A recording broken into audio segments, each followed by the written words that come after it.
Yo, what it do, yo? What's going on? Welcome back, everybody. It's the final day of the Premier League season, and I figured we might as well go live and enjoy the game with each other, you know? What's going on, everybody? Actually, I'm gonna... It's a little tight. Hold on, 1 second. Yeah, that might be a little bit wider. That's better. Yeah. What's going on, everybody? It's your boy, John. Welcome back.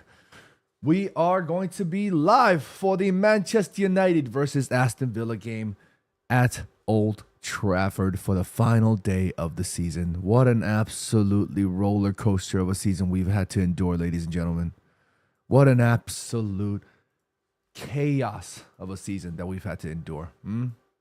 We've come a long way. I wish I could sing right now, but my voice is still pretty drowned, but we've come a long way. Is that the lyrics? Without you, my friend, or with you, Man United. What's the lyrics? I forgot the lyrics. This song used to be on every single day. It was so annoying. Let me see. What's the lyrics? Yeah. It's been a long day with Man United, and I'll tell you all about it. Actually, I don't want to ever talk about it again. We've come a long way from where we began. Oh, I'll never talk about it, 'cause I never want to talk about it again. Never want to talk about it again.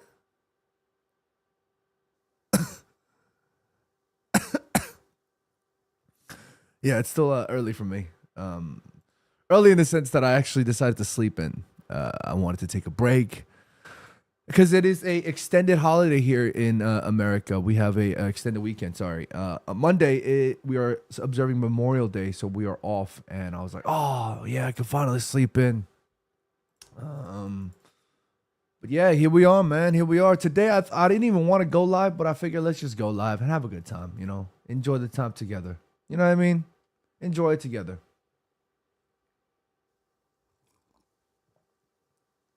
But yeah, maybe we can get into it. Again, I was just kind of pretty casual about today's stream, but you know, we still gotta do the work. You know, we still gotta put in the effort. Let's see. How do I do this? Boom, boom, boom, and boom. Boom. There we are. All right, in goal, we have Altay Bayindir with a back three of Aiden Heaven, who returns to the starting 11 with Harry Maguire, Victor Lindelof. As wingbacks, we have Patrick Dorgu with Nusayer Mazraoui, and the midfield two of Bruno Miguel, Borj Fernandes, and Casemiro, with Mason Mount on the left, Amad Diallo on the right, and Rasmus Højlund down the middle.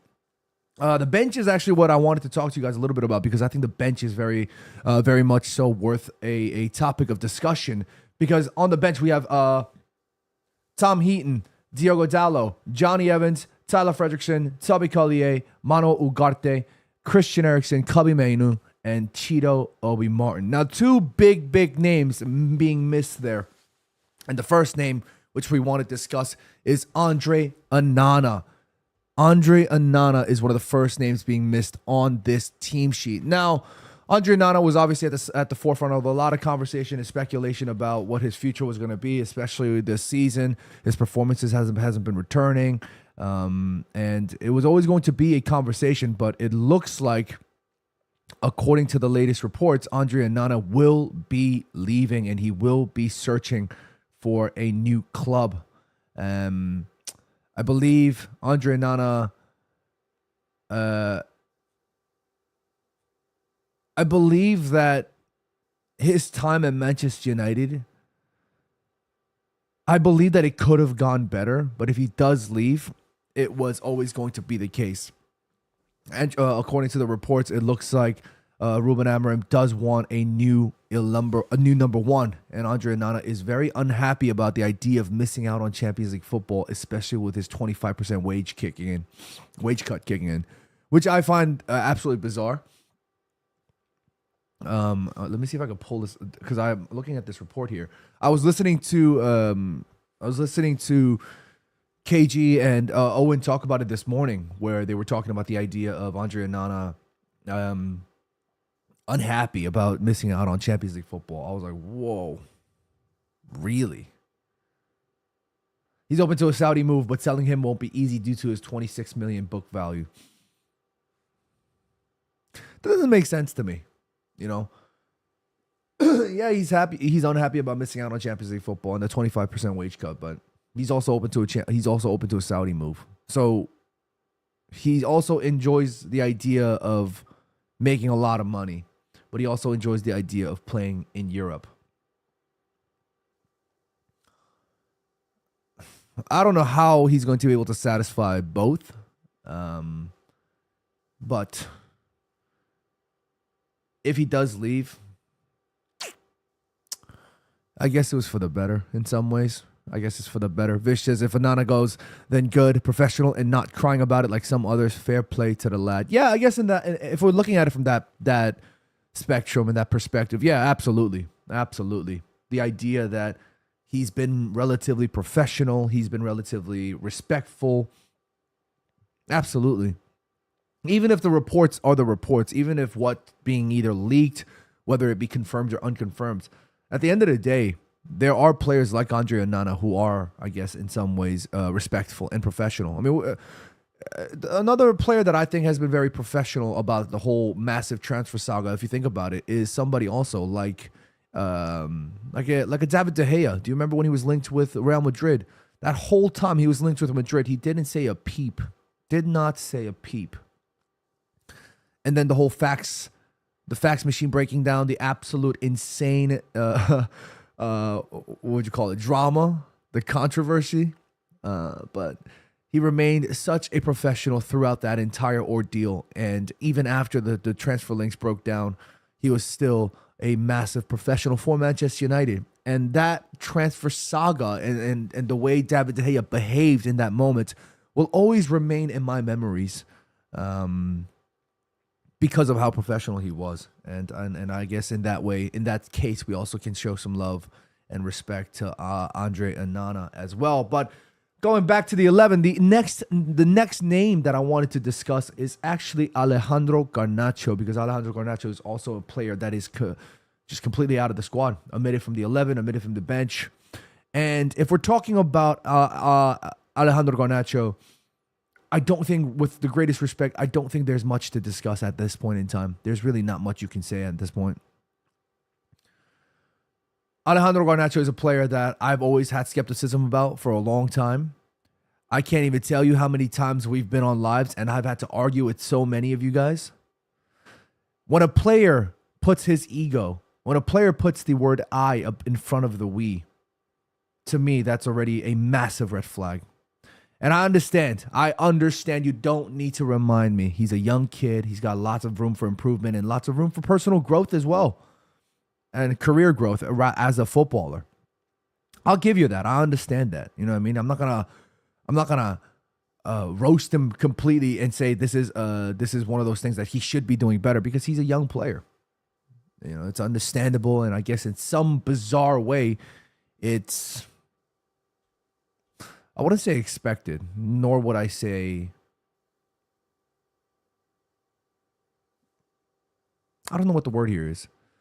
But again, the fact of the matter is, right now is what matters. Right now is what we need. And for right now, Alejandro Garnacho is not up to the idea of playing for Manchester United. There was a quote that Ruben Amorim said today when he was being asked about Garnacho in the pre-match buildup. Ruben Amorim says, quote, Garnacho is a Manchester United player that is not in the squad today, but he continues to be a Manchester United player.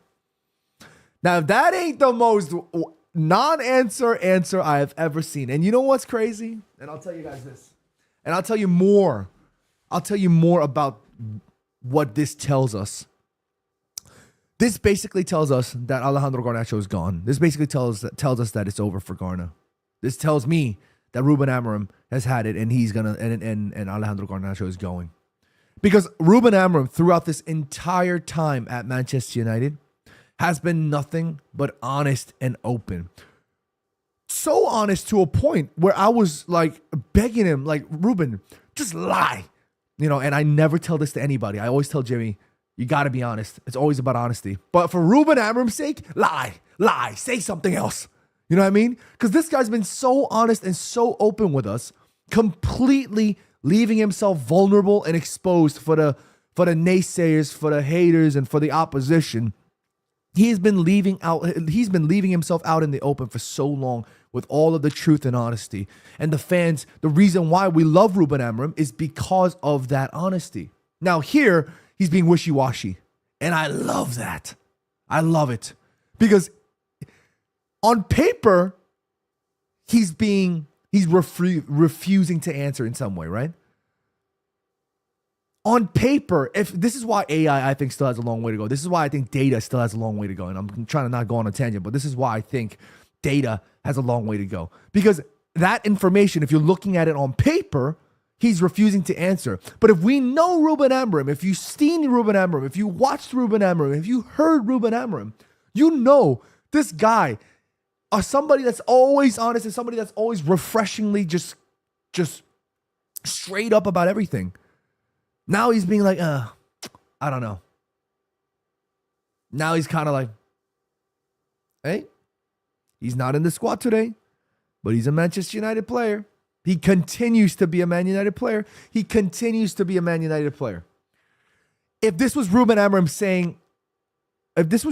talking about Alejandro Garnacho in the sense that he's going to protect, like Garnacho has a future at United, you know how he would say it? He would say, Garnacho is a Manchester United player that isn't in the squad today, but he will continue to be a Manchester United player, and he will not, and I have no doubt about that. He will be definitive. He will be strong about how he speaks about Garnacho. But the way he's being somewhat vague here already is a huge tell. It's almost as if Ruben Amorim, we're playing Texas Hold'em. You know what I'm saying? And he's got a queen and a king in his hand. And there's a 9-10-J on the table. And he's smiling. He's got a tell. He has a tell. We could see it. I'm not saying it's a bad thing. I'm just saying that's what we see. And, I mean, I kind of went off on a tangent, but let's be real. I'm not surprised at all. Alejandro Garnacho, yeah, I think it was time. I think it's time. I really think so. I made a video about talking about Alejandro Garnacho in depth in a more composed environment. So if you haven't had a chance to go see that video, I highly recommend you go check that out. And by the way, I just want to say a quick little shout out to the YouTube family. The YouTube family over the past 2 weeks or so has been growing quite intensely. Well, intense for me at least. We are now at 14,268 subscribers.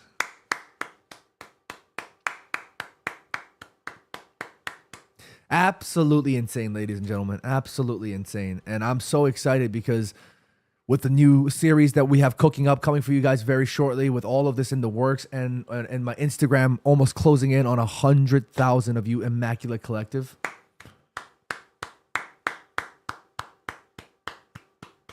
I just want before anything else, I just want to take this moment to say thank you guys so much. Thank you all so much. It's going to be an incredibly fun summer. It's going to be so much vibes. I cannot wait for this summer because we're going to have such a great time and we're going to have so much fun. And I'm going to have so much new, exciting content for you guys because we have been working and we have been filming.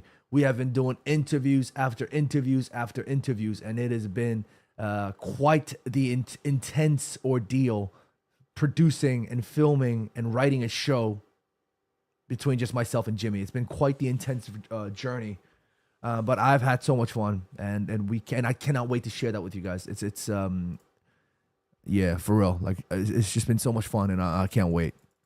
But enough of me yapping. Let's go into the chat. We got Bro Demons in the chat. What's going on? Oh, he was watching me sing. You guys want me to do it again? Bro Demons, if you're still around, do you want me to do it again? Should we do it again? Let me know.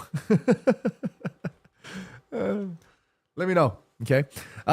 I read already Vicious comments. Thank you for joining us. Numero uno moderator. We also have Benji Radebe joining us. Says R.I.P. Akira. Is Akira rest in peace? Get rid of that. Onana has made me hate an African when I'm African. Oh my days! I just like freaking Onana can go. Same with Garnacho. Benji is not happy at all about Andre Onana. Benji, I'm sorry to hear that. I'm so sorry. But hey, whether or not he stays or goes is obviously not up to us. But it looks more likely than not that he will be leaving, considering the fact that now he is out of the squad. Sunak Jana in the chat says the Garner situation could have been handled better. This is becoming so public. This becoming so public will reduce his transfer value too. Sunak, that's actually a very good point. It definitely will reduce his transfer value to a certain degree, but the irony of Manchester United's season is that our transfer signings with respect to the outgoings on a temporary loan basis have all been nothing but sensational. I mean, Scott McTominay wasn't a loan, but I'm talking about with respect to outgoings in particular. You're talking about the likes of Scott McTominay, Anthony, and even Marcus Rashford in terms of the vibes as well. A lot of these players that have left Manchester United have been doing much better, right? So from a transfer market perspective, we can also use that as a leverage to go, hey, they didn't work out in Man United, but that doesn't mean they're bad players, you know? And there's evidence to suggest that, especially when you're looking at all the other players right now, you know? We got Dundar in the chat, my man. He says, big up. Thank you for joining us. Guys, I want to take a second to apologize to the YouTube, the Super Immaculate Collective members family. I know I haven't had a chance to do a live. We were going crazy for the Europa League live watch-along party, and it took us so much time. For that past week, for the two live member streams, we haven't had a chance to do so because we were running and gunning to try and set up the show. And if you guys are tuning in, watching the show, I just want to say thank you once again. And maybe if you guys are here and you were part of the live watch party watch along, let me know in the comments if you guys enjoyed that. How did you guys feel? Apart from the game, apart from the Europa League, the game itself, how was the stream? Let me know. We got Stephanie Griffith joining us. What's going on, Steph? Thank you for joining us. Bart is a serious fan. Says, good evening, all. What makes this annus horribilis? Huh? Oh, we're doing Latin. We're doing Latin. Bart, did you know actually that I took Latin? I studied Latin in high school. Annus horribilis. I don't know what it means though. For United fans, Liverpool winning the league or United finishing 16th?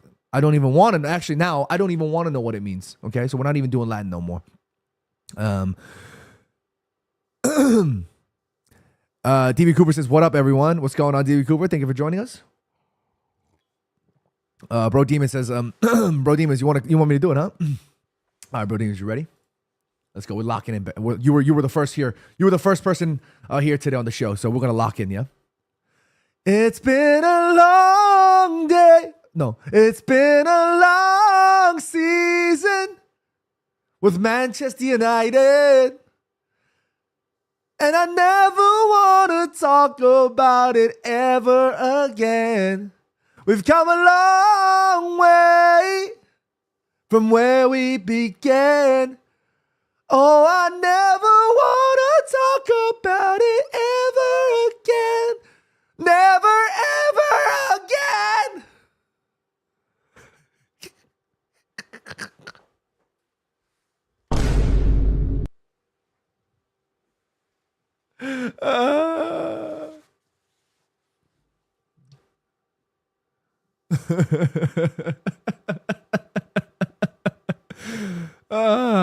Jeez.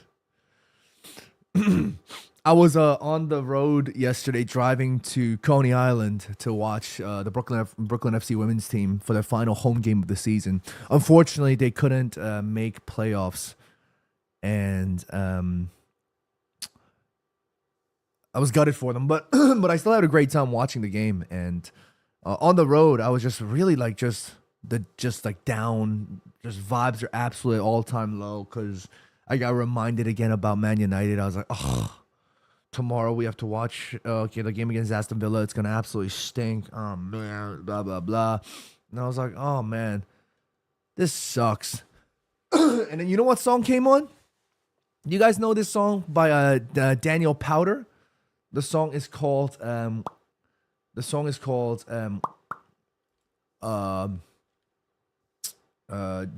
Day. You guys ever heard of that song?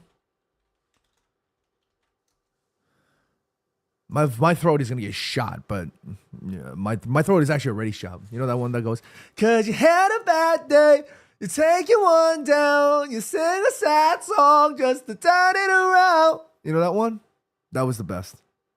Cause I listened to the song and I was vibing out, and it made me think like maybe I should shoot like a Manchester United fan like music video thing. And I was thinking like maybe I can get Maddie. I'll be like, yo, Maddie, I need you to be a actor today, and we're gonna shoot a music video for Bad Day. I feel like that'd be mad fun. Bro Demon says they should be singing that at Old Trafford today. They better be. 'Cause you had a bad day, you're taking one down, you sing a sad song just to turn it around. Anyway, yeah, singing the Fast and Furious song absolutely blew out my throat.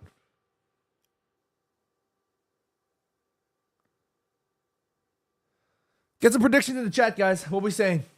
We got less than 10 minutes before the kickoff. Manchester United versus Aston Villa. Who Aston Villa, by the way, are going to be gunning it, trying to win this game with everything that they got, because the top five race to be in the Champions League is hot. Because I believe all the way from Manchester City sitting third down to the seventh, they all are very, very close, equal points.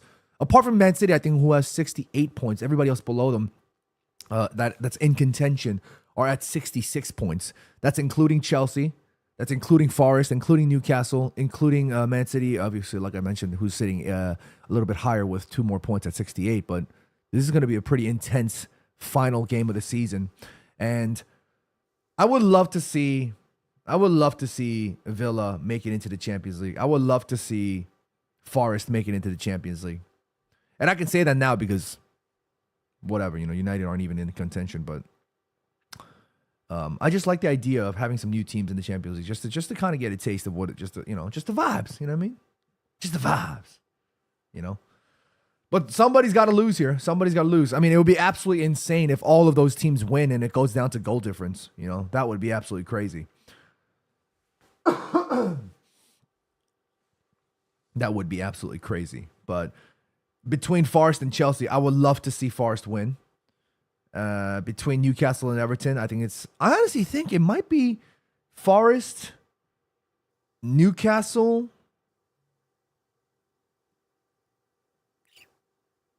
Yeah, I would love to see Chelsea not make Champions League. That would be hilarious. Sorry, Melina, but I think it would be hilarious. Where is the passion when you need it the most? Oh, and you kick up the leaves and the magic is lost. 'Cause you had a bad day, you're taking one down, you sing a sad song just to turn it around. Anyway,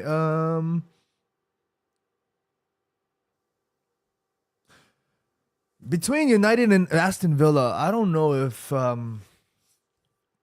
United this might be the first time I predict a loss in like over 8 years or something like that. But maybe it might be a draw.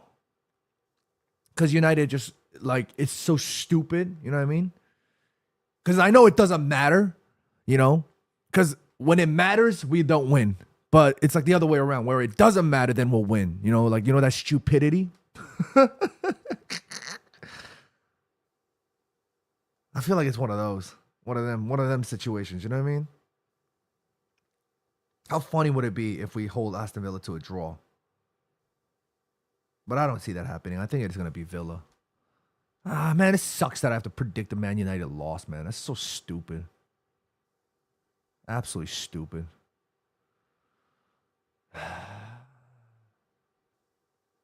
Sorry, ladies and gentlemen. I'm just Sending out some last minute texts before I lock in for the stream. I got a couple of things I need to take care of today, so I'm not going to be sticking around for too long after the stream. But hey, cause you had a bad day. I gotta stop singing. My throat is gone. Where is the passion when you need it the most? Oh, and you kick up the leaves and the magic is lost. I've been way outline. You're falling to pieces every time. And I don't need no caring, no. You stand on the line just to hear the new look. Okay, here we go. Oh, man, freaking. Why are they showing? I saw Crystal Palace giving Liverpool a guard of honor. Bravo. Guard of honor, please.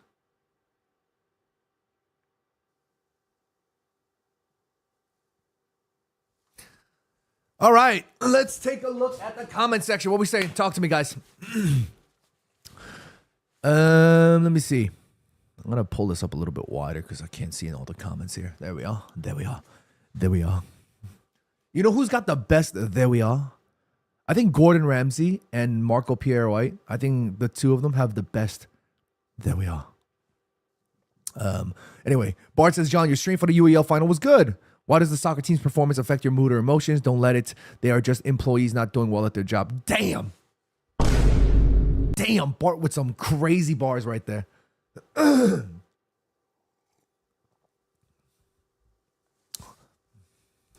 Look at Jurgen Klopp at Anfield like, wow. Why? Peacock, I want to see United. I don't want to see this. The title says United Aston Villa, and I got Mo Salah walking out into the pitch. I don't want to see this. Take this off my damn screen. Peacock, take this off my damn screen. Liverpool fans holding up a banner that says our bread and butter with a Premier League trophy. Take this damn thing off of my screen. Cause you had a bad day. Let's see. Shrethsta in the chat, what's going on? I ain't even watching the match. I'll probably watch Chelsea and come back to watch the speech of Ruben Amorim. You know what, Shrethsta? I actually wanted to see the speech as well. That's honestly one of the reasons why I kind of wanted to do a live stream, because we can all listen to it together. You know, we can vibe out. Abdul Wahab says, wouldn't matter if we won anyway. Yeah, it's one of them. One of them games, isn't it? It's one of them games. What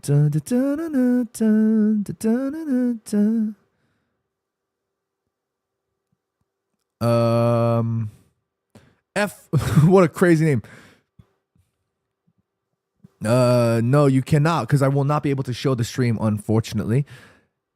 And Nick Bradford says CNBC isn't making us watch that Liverpool BS. So yeah, what is this, man? It's still the Liverpool. It's still the stupid game. Thank God I don't have the audio, because I do not want to be listening to You Never Walk Alone right now. Shreth says, imagine Amorim saying F off to Onana and Garnacho and fans shit. That would never happen. Never in this world. No way. Vish says, hate you two for making me mod 2 streams. Hey, Vish, you don't need to mod 2 streams. Don't do that. You don't got to worry about it. You know what I want you to do, Vish? I want you to have a good day. I want you to enjoy today. Yeah. I don't know how. I don't know how you're going to enjoy today, but enjoy today. Yeah. Don't worry about this. Don't worry about modding, because everybody's great. You know what I'm saying? Give me the United game, please. Why am I watching Jurgen Klopp and his bright, beautiful smile and Arne Slot's shiny ass head? I want to see United. Finally, I see Bruno Fernandes. Give me Bruno. Give me Bruno. Oh, it looks like Liverpool. It looks like Rebecca Lowe is at Anfield today. Man, shout out to Rebecca Lowe, man. Shout out to Rebecca. What a legend Rebecca is. I absolutely love Rebecca Lowe with everything in my heart, because she kind of was, for me, an inspiration in so many ways, because I used to always watch her when I was in my early 20s, and I used to think, like, How the hell can she speak with such elegance and poise, and the cadence and her timing and the way she talks she doesn't stutter, she doesn't glitch. Like everything about her was so, not even just as a professional, but just so class. And there was a point in my time where I wanted to be a commentator and like sort of a in studio host, like what Rebecca does. And I used to be like, how the hell does she do that? You know, people like Rebecca Lowe, Kate Abdo, absolute legends.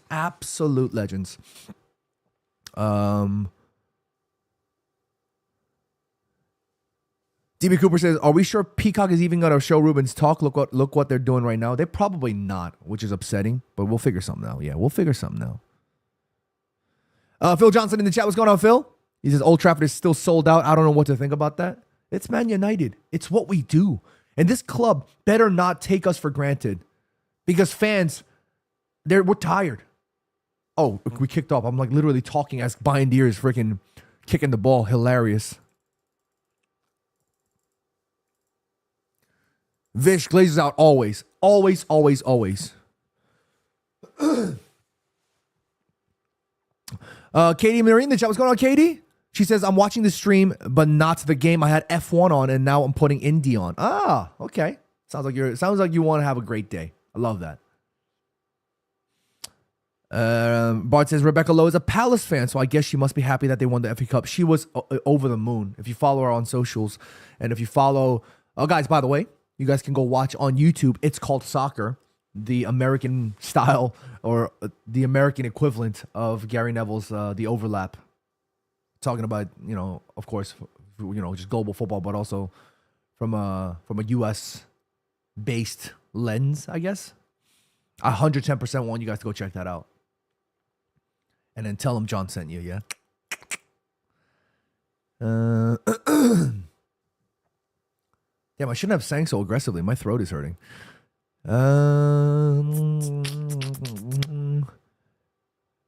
Katie says, I love her. She's so nice in person, too. Oh, did you get a chance to meet her, Katie?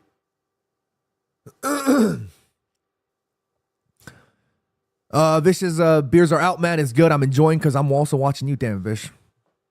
Big up, Vish. You know what, Vish? Big up yourself. Big up yourself. Let's get some W's in the chat for Vish. Everybody W's in the chat for Vish. Yeah, the numero uno solo dolo moderator who's been riding hard, working for us. You know what I'm saying? Doing his thing.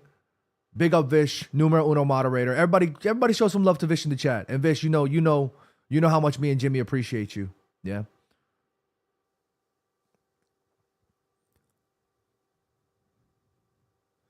Bart says, does John also admire Jamie Carragher as he's also a good pundit?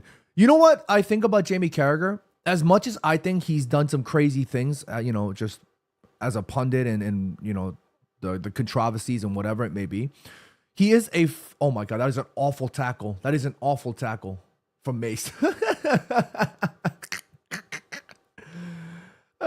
Mace, you didn't even win the ball, brother. Let's see. Let's take a look.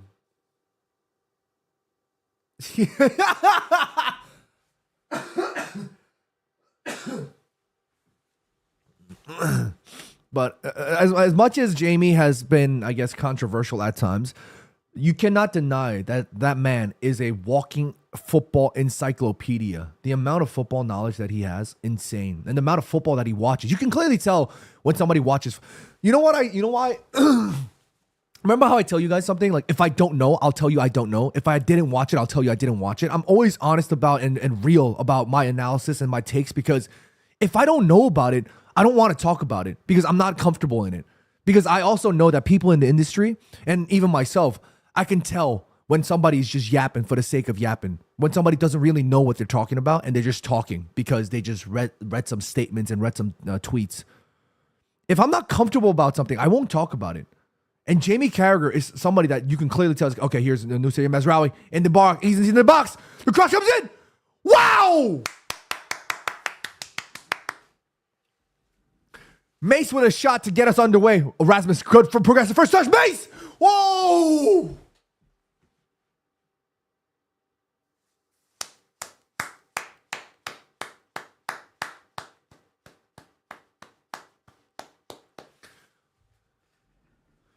Mason Mount is a bula. Don't disrespect my boy. Okay, I mean, I understand if you've been frustrated. I understand. But Mace is a bula. Bula. Don't disrespect my boy Mace. He's a bula.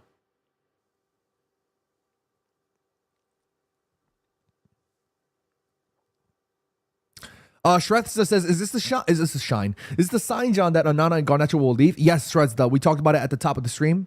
It's a massive sign. Massive sign. And it's not just because they're out of the team, because them being out of the squad selection could mean a bunch of different things. But like I said, in conjunction with the fact that what Ruben Amorim said about Garnacho in the pre-match buildup, he continues to be a Man United player. There's a massive tell. Good. Noose with a good progressive, good touch. Rasmus almost got to it. Good idea from Noose, though. Phil Johnson says, now they turn up. Seriously. Oh, Aiden Heaven with a bad sloppy pass. Oh, but thank goodness, I believe, who was that? I couldn't tell, but an Aston Villa player with another bad back pass. Kind of, oh my goodness. Good work, Patrick. Good work from Patrick Dorgu. Stand on the line just to hear the new love. Oh, and you kick up the leaves and the magic is lost.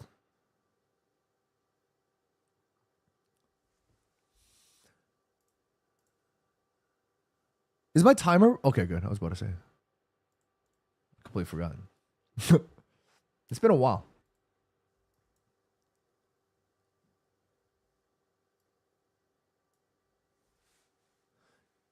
Bruno feints.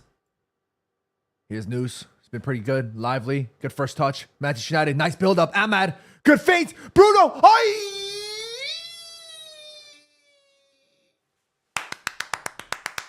United.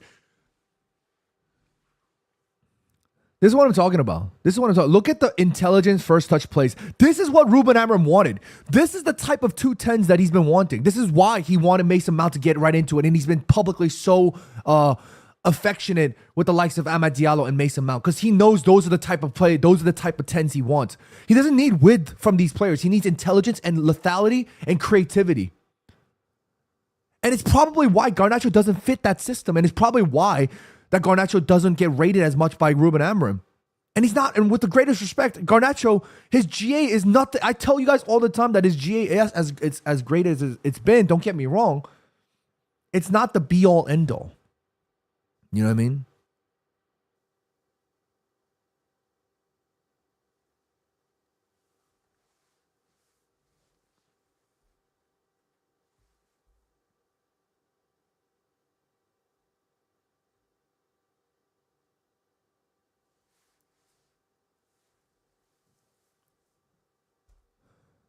Phil Johnson says, John, how would you rate the signing so far under Ineos?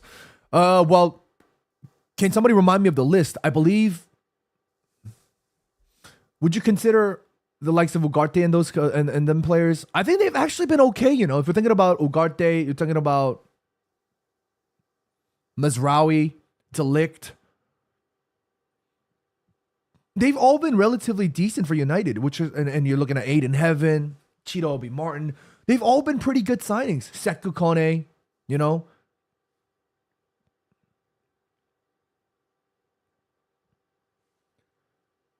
His good work from Mace. Great idea. Absolutely rollicked into an Aston Villa player. Oh, good work. Is that from Morgan Rogers? Who's this? Good work from Aston Villa. Try to bring it down, but United regained possession. United's been pretty nice, pretty good with it. For the first 8 minutes or so, you kind of love to see this stuff. Here's Patrick Dorgu. Good little feint to Noose. First touch. Casemiro goes for the shot himself. Emi Martinez has been busy. Albeit the shots have been relatively tame, but he's been having to see a lot of the ball. Cassie just couldn't get a clean shot on it. I think he did go for near post, but just didn't get a clean whip. He didn't get a clean whip, you know. My bad.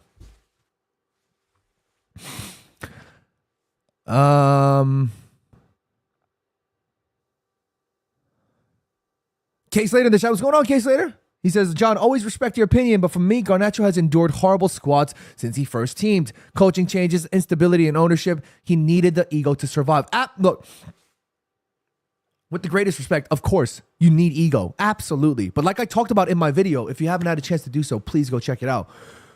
If you want to be a top player, you need to be able to understand the balance between ego and humility.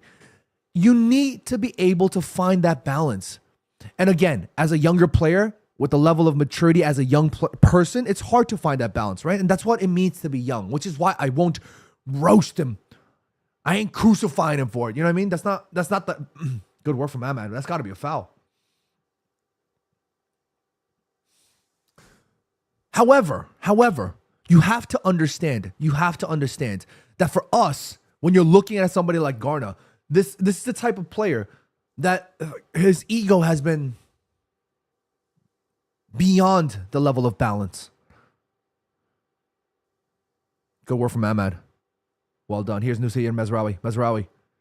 Bruno, tell him to calm down. He goes for the weak-footed cross. Good first touch from Dorgu. Mace again with a shot. Aye! The shot actually went straight. It was a skewed shot and it went straight to Rasmus Højlund, who tried to actually guide it, to be fair. Good strength from Casemiro. Nice carry. United looking freaking sexy today. What is going on?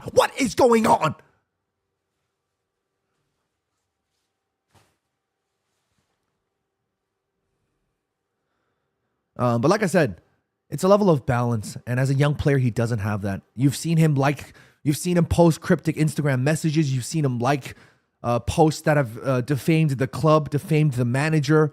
He's done plenty of things that made me question his attitude and where his head's at. It's about we before the I. So if you ain't here with the idea that, like, he talked about how, like, he worked so hard to make it to the final and he only got 20 minutes. He's completely diminishing the fact that out of 37 Premier League games, he played in 36. And we're 16th. You cannot take away from the fact that you were a part of the disaster as much as you were a part of the quote-unquote relative level of success. Here's Mason Mount. Good first touch corner. Oh! Manchester United looking good, you know. What the hell? Manchester United looking good, lads and lasses. I'll take it.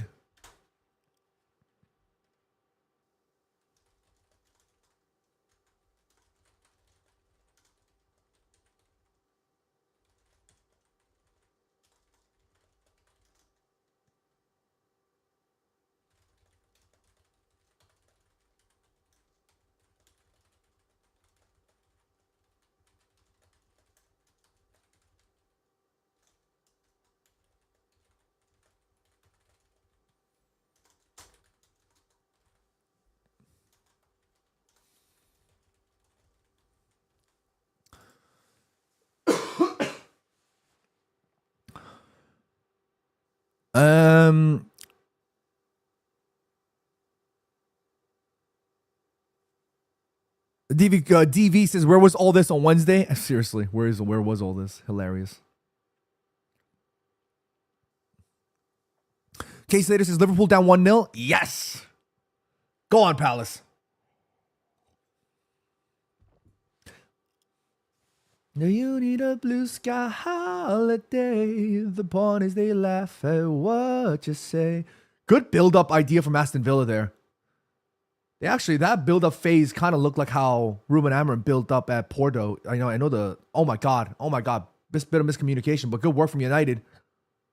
Casemiro just calming things down. I love Casemiro, man. I love Casemiro so much. They can never make me hate you, Cassie.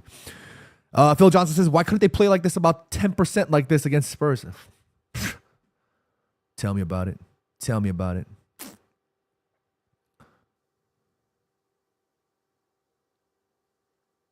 I.e. Harry Maguire. Did I say Porto Vispo? I'm so sorry. I meant Sporting. You get me, Vispo. I'm sorry. Slow. Oh my God. Here's Aston Villa on the break. Oh no, Harry Maguire in front of who's that? Ollie Watkins. The cross comes in. Good defending from United. Somebody got to stop the shot. Oh my God. Good defending so far.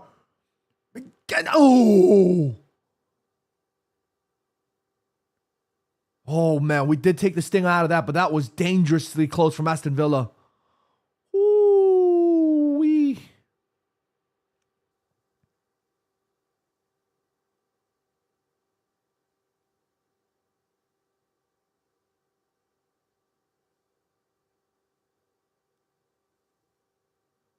Oh!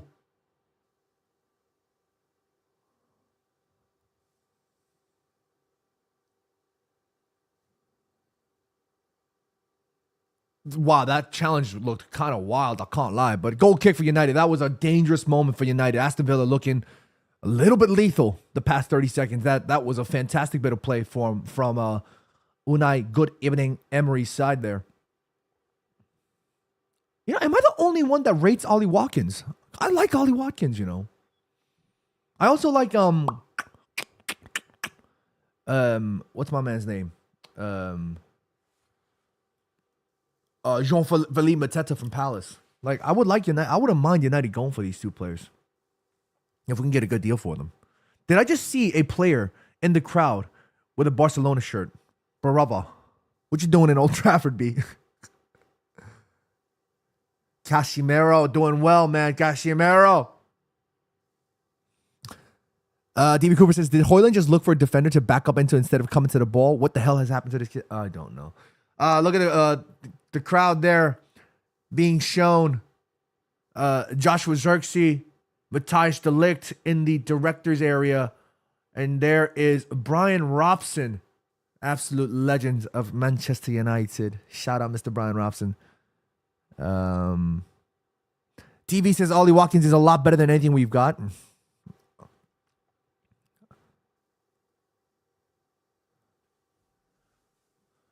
Good, decent cross from... Oh, wow. Decent cross from Patrick Dorgu. Although maybe it needed to be a little bit lower, but not bad. Did test Emi Martinez in that sense. Made it uncomfortable for him to come out and claim it. And then now Dorgu's on the other end defending.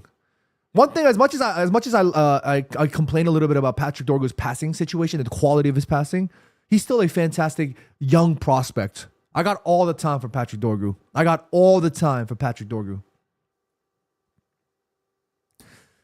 DB says the fear of layoff does make this team perform well. True at corporate, not looks at like at true for football team as well. Oh no. Oh no. Noose holding onto his hamstring. Oh no. Oh no. Oh no.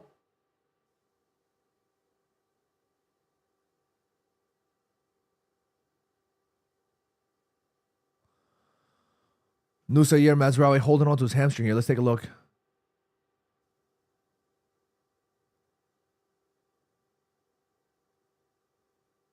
Completely, absolutely got caught out on the back there. And here's Diogo Dalot warming up.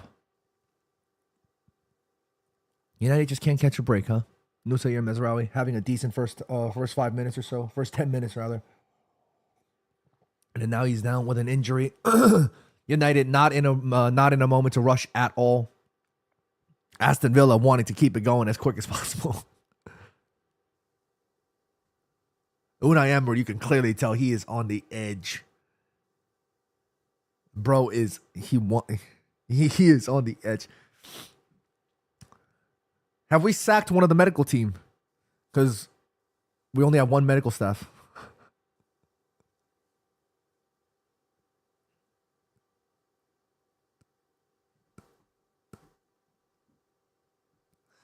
Here's all-time buy India number 1 shirt. Love to see it. Apparently reports are he's also being sold as well. So if we're going to sell 2 keepers at once, that means Tom Heaton has to stay.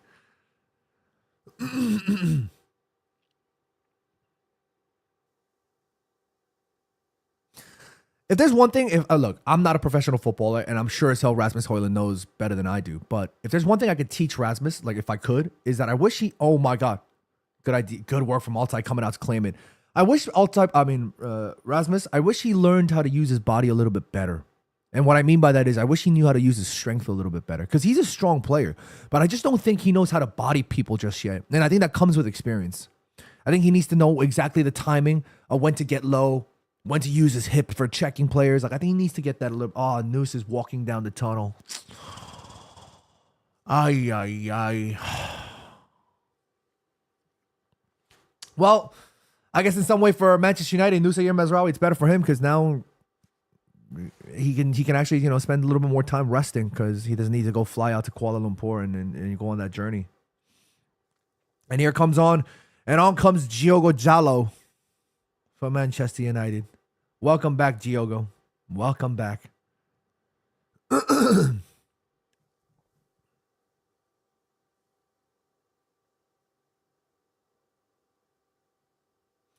work for Lindelof to intercept, but just couldn't get the ball in time to Diogo. Ahmad, good ball. I think he actually meant that for Bruno and just didn't get to Bruno on. Oh, wow. Well done from Aston Villa. And all of a sudden, Aston Villa on break. Great ball. Aiden Heaven does well. Offside anyway. Oh, Aiden Heaven did very well there. Well done, Aiden. Well done, Aiden. He actually didn't play that very well in the beginning. Did not check over his shoulder. Oh, I think he lucked out there a little bit. Aiden, that was the experience. That was the experience of what's my man's name? Ollie Watkins there. Because he came in and he went around the back end where Aiden Heaven couldn't or didn't check over that shoulder once more. And he completely caught Aiden Heaven out in that moment. But Aiden, to be fair, did very well to recover and to be able to make it onto the ball and get ahead. Well done, Aiden. Well done. Phil Johnson says, let's say the Cunha deal is done. What would be the prio this summer? What would be the prio? A keeper. A keeper would be prio. Aye, Patrick. Oh. Matty Cash is a good-looking fella, you know. Priority, new keeper. We need another center back. We need another wing back. We need another winger. We need another striker. We need another midfielder. Yeah. We need another 10. So, priority for Ruben Amorim, Manchester United this summer. A keeper, a center back, a wing back, a midfielder, another midfielder, an inside 10, and a striker. Man United, we're going to sign 7 players.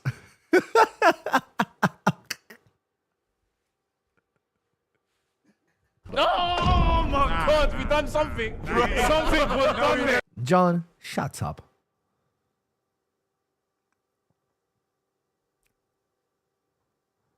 John McGinn, when I watch him play football, like the way he moves, he kind of reminds me of like a Korean uncle. Like there's that like level of like how would I phrase it? This like almost rigidness, but he's not rigid. You know what I'm saying?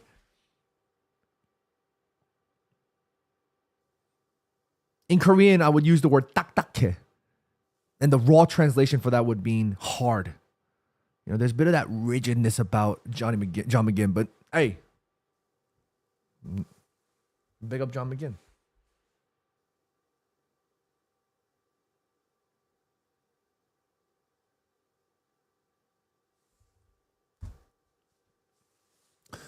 Do you need a blue sky holiday? The point is they laugh at what you say.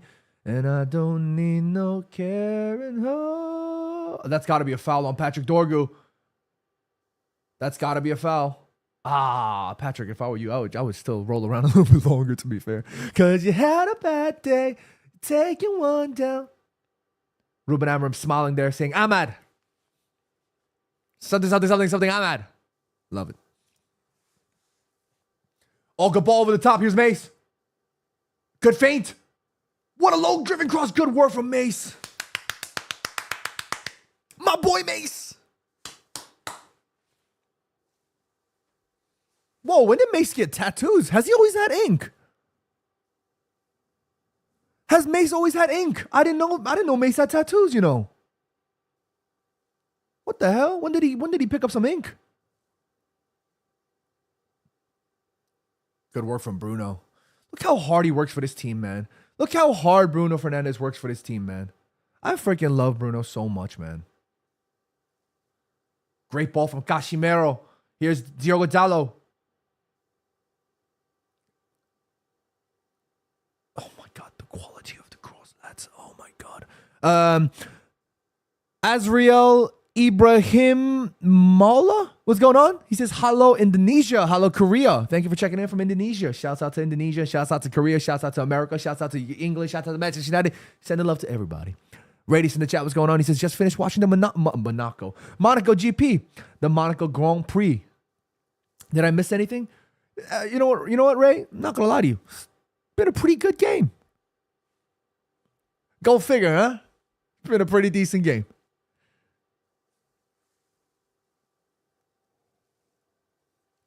You know, it's the expectation that kills. Because I have zero expectation and I'm having a blast.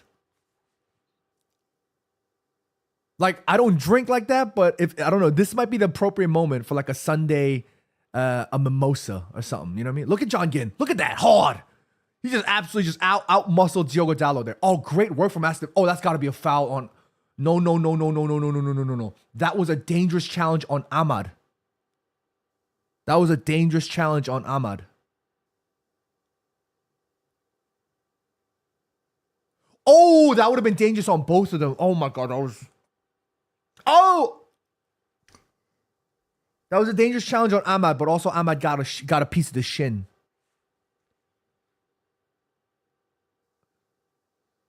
This is why I'm not a big fan of like the modern players wearing shin pads like this freaking small. Wear bigger shin pads, man. Remember the times when the shin pads were like this freaking big? Look at Asensio there. Look at Asensio like complaining to Unai Emery there. Teach his pet, you know. I'm just playing. Just playing. Ray says, John, not a fan of this aspect. You can go, YouTube has 2 different lives going on. Yeah, Katie, there you go, Katie. Katie knows what's up. Katie knows what's up. The stand on the line is to hear the new love. Oh, and you kick up the leaves and the magic is lost. Because you had a bad day, you're taking one down. You sing a sad song. Classic Gigi says, Ahmad really said, I am injured enough.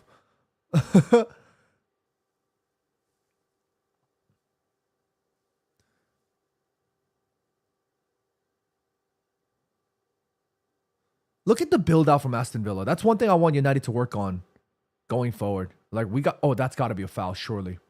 I want Man United to really work on figuring out different passing patterns, building out from the back. You know what I mean? DB says, yes, early 2000s, cheap and bulky Nevia shin pads, itchy as hell. Wow, throwing it back. Throwing it back. Oh, shout out to my man, shout out to the ball boy just now. My man had the same hairstyle as the United Strand guy. I wish I had that much hair. My hair follicles is not follicling.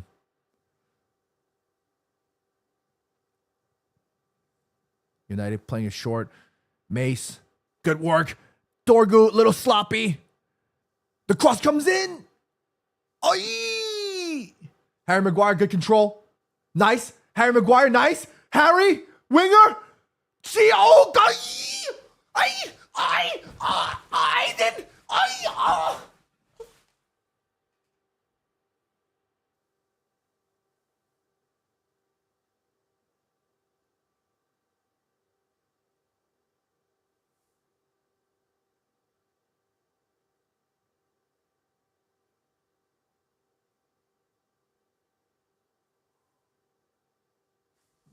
How have we not scored there?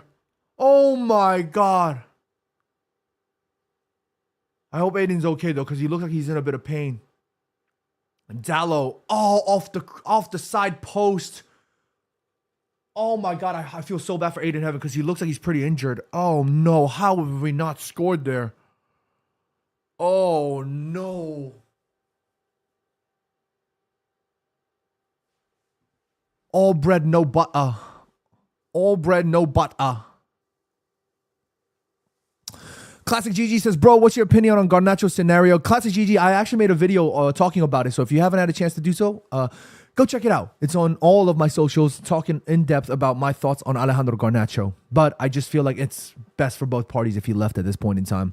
I think his ego and his thought process with respect to how he feels about his time at Man United, I think it's completely wrong. I don't think he understands the situation that he himself is in.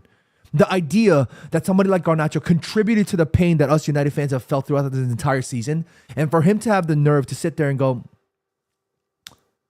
I didn't get 20 minutes in the final. Again, like I said, he's young, and that's okay. I'm not gonna absolutely roast the hell out of him because that's unfair. He's a young player; he'll learn, you know. But United can't afford to teach these lessons right now. He needs to go learn somewhere else if that's the case, because he contributed to a lot of that pain that we've had to suffer this year. And for him to come out at the end of a final, I know emotions are high, but the fans' emotions is what matters in that moment. And instead of saying, hey, we worked hard, we didn't work hard enough, we could have done better. The Europa League was an opportunity to give the fans something to smile about. Instead of saying anything along those lines, my man said we were shit. I only got 20 minutes. I'm going to go enjoy my summer and then we'll see, brother. That is not how you... I don't care how young you are at that point.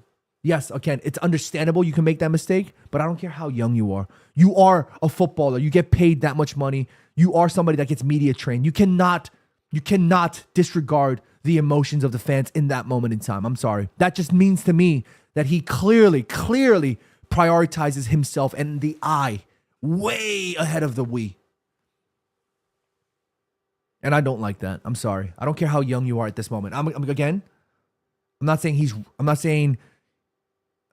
am essentially I'm saying he's wrong, but he's not wrong to have said that. Do you understand what I mean? Because he's a young player and he has every right to voice his frustration, especially considering the fact that from his perspective, and yes, let's talk about it for a split second from his perspective. Yes. Oh, good work from Dallo. Here's Ahmad. Oh, he should have just laced that. Good idea. Dallo. Oh, why did he just shoot?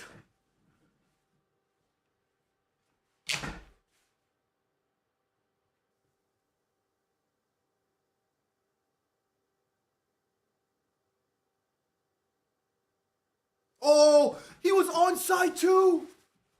He was onside too. Oh, Diogo.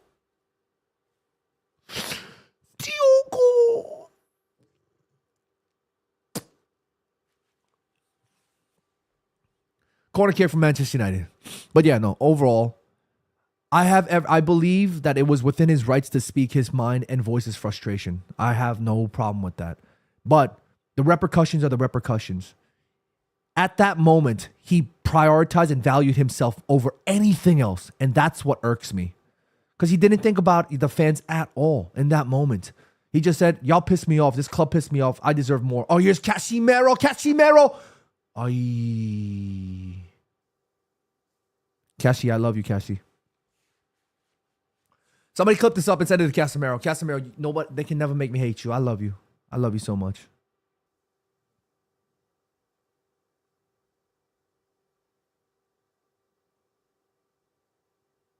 Casemiro. Oh, Casemiro.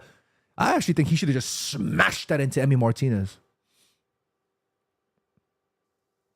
Nice work from Rasmus. Nice work from Made in Heaven. Mace.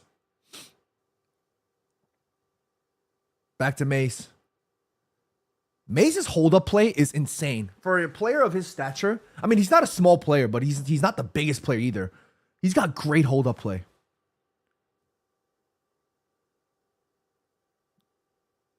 Ugh. J-Rod in the chat, what's going on? Thank you for joining us. Right now, it's Manchester United 0, Aston Villa 0. 33 minutes and 11 seconds on the clock. Manchester United playing extremely well, to be fair. Here's Casemiro. Casemiro tries to dink. Casemiro one more time. Casemiro back to Mace. Said, I'm going for it myself.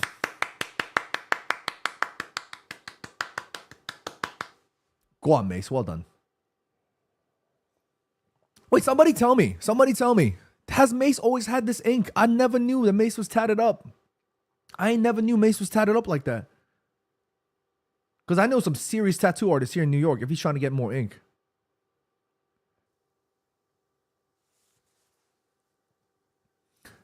Vicious, we look competent. Yeah, we kind of do. I like this. We don't look incompetent, we look competent. Big words. Hey! My man J-Rod with a super chat. Thank you so much, my man. He says, which player do you believe Huh? Which player do you believe are on the chopping block? And should Ruben move away from the 3-4-3? First of all, J-Rod, thank you so much for the super chat. Guys, I just want to say one more time before anything else. I just want to say your super chats and all of the support, the members, the donos and everything, you guys don't even know how much it helps. Again, I'm not a massive football platform. I'm not a massive content creator. So like y'all, like we're not making insane money, but for me, every single donation, every single thing that you guys send me, it helps so much. I can't even tell you.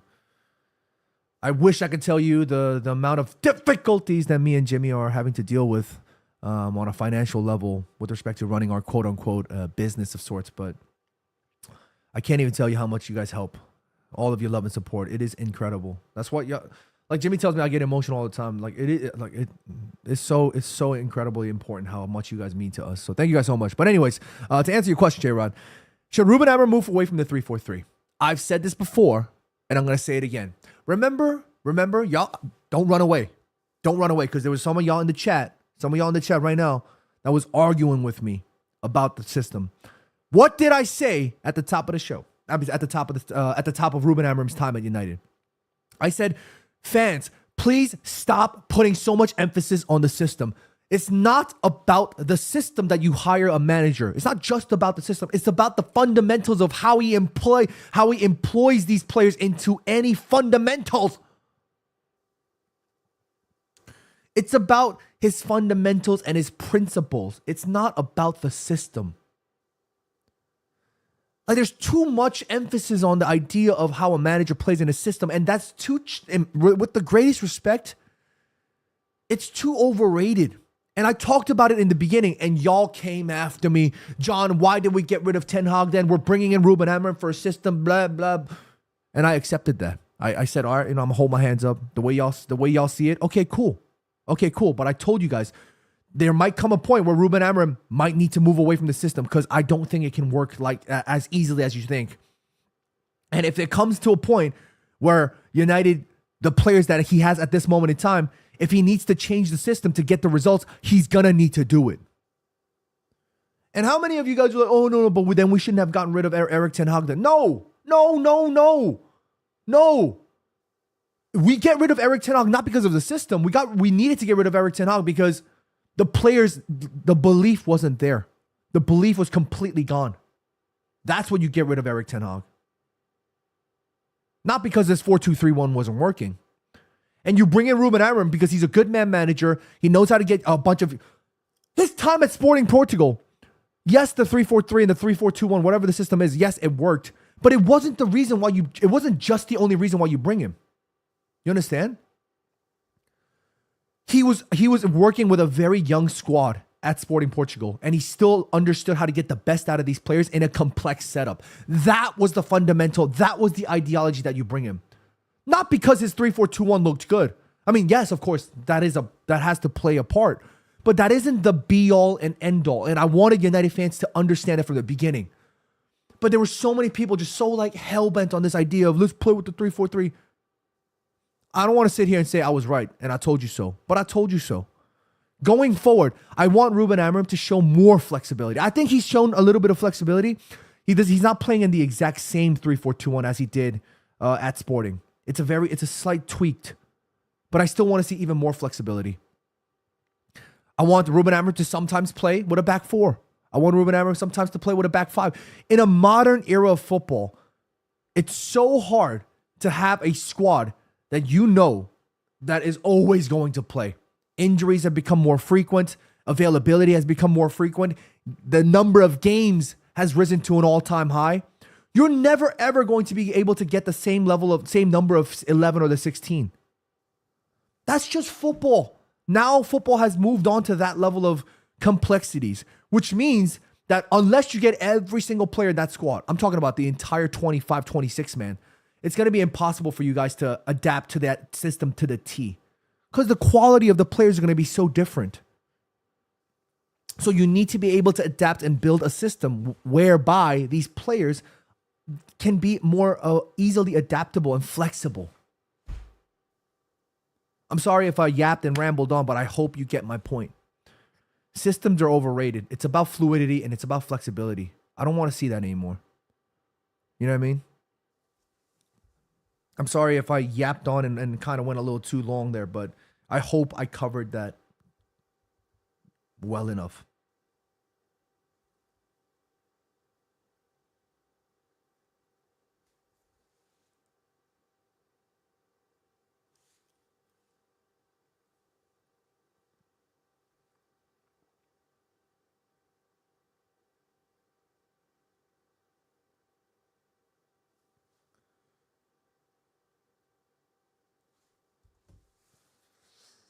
Good ball. Patrick Dorgu.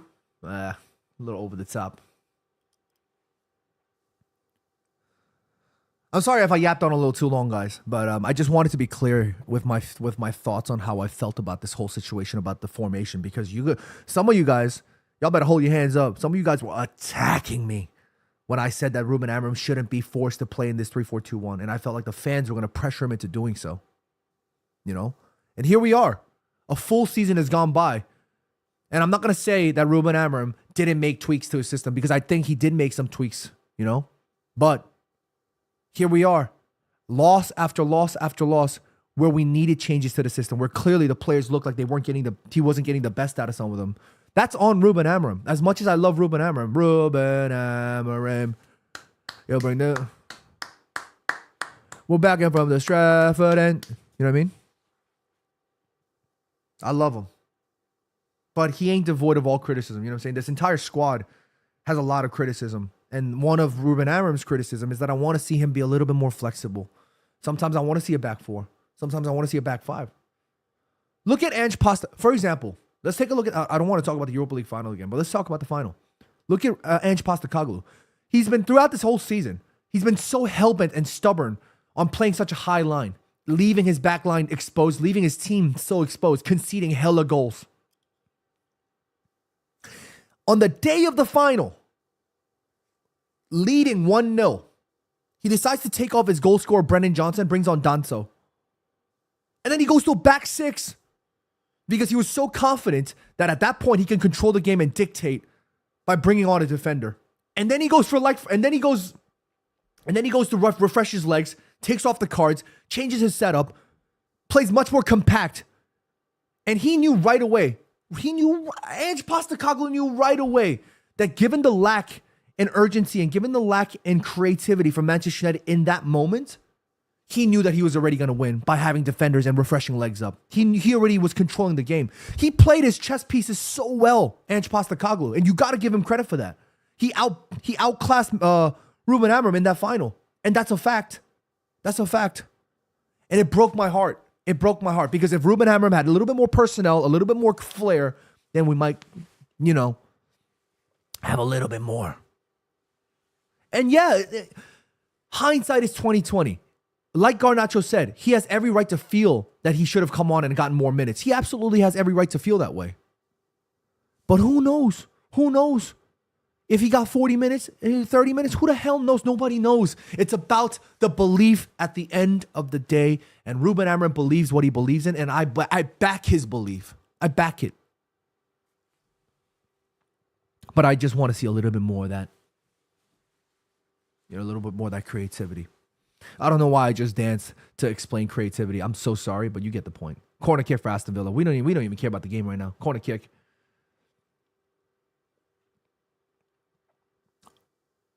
All-type punches. Well done. Good job. Amad Diallo running for... Amad Diallo's been a little bit naughty this game. He's just been pushing people around.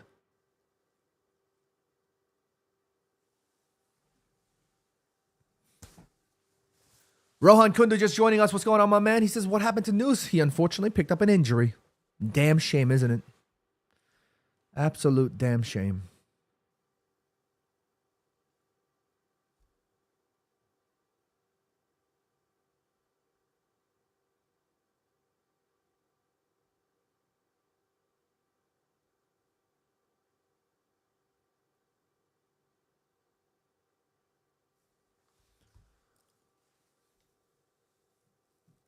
Ruben Amorim, you'll bring the glory days again. We'll back him from the Stratford end.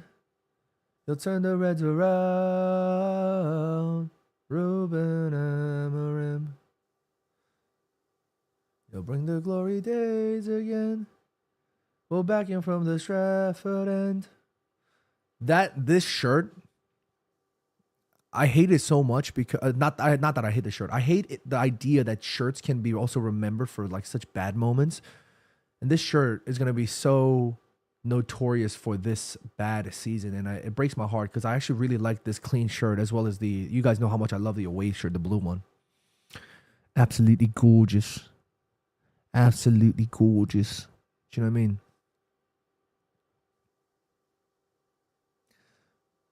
First half almost over. 45 minutes. Let's see how much minutes of stoppage time we'll get here. 2 minutes of stoppage time. Provided to you by Hublot. I'm not a big watch guy, but do you guys like Hublot watches?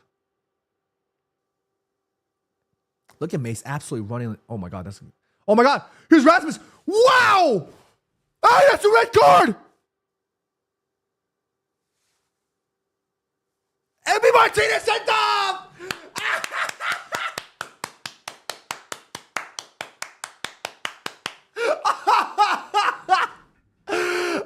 Oh no, Rasmus looks hurt. Oh my God, he absolutely trucked Emi Martinez absolutely trucked Rasmus Højlund, you prick.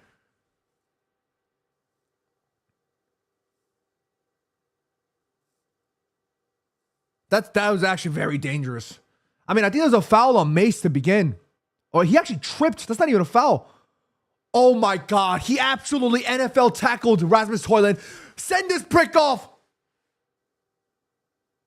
Oh my God, that's a red card. That's a red card.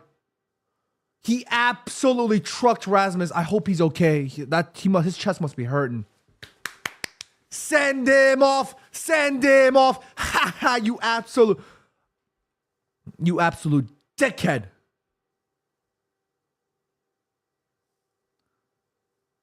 Send him off. Get off the pitch, man. Get off the pitch.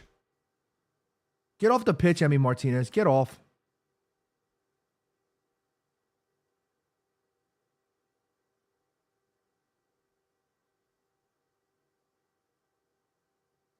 Send him off, man.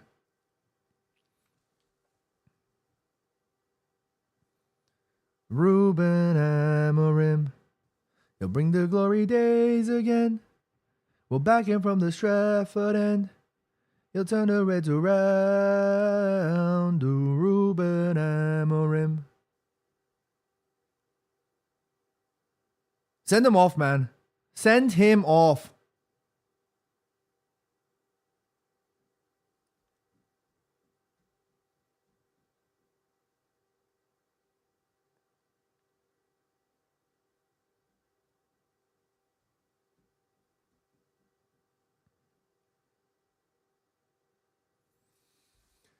Love to see it. Emi Martinez sent off.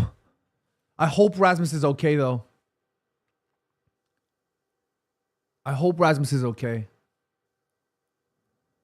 Rohan says he didn't even try to play the ball. He went straight for Rasmus. Absolutely. Hey, look, I'm not going to deny the quality that is Emi Martinez. He's a fantastic player, but he can be a right prick sometimes. Similar to, he's got like that troll energy. You see the United staffers in the tunnel laughing at him?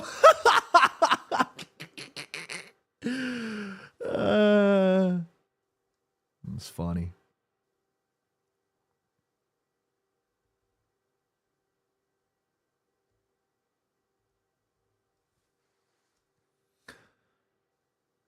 Halftime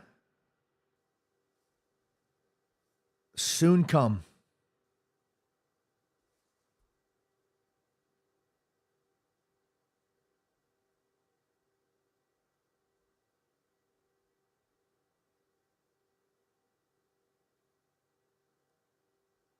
That was straight up that challenge from Emi Martinez.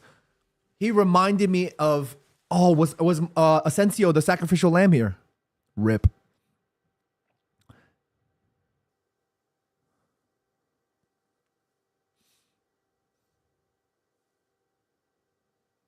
That was crazy. He just straight up NFL tackled Dorgu. Oh my God, Diogo. Ay, ay, ay. Bro just shot it into row Z.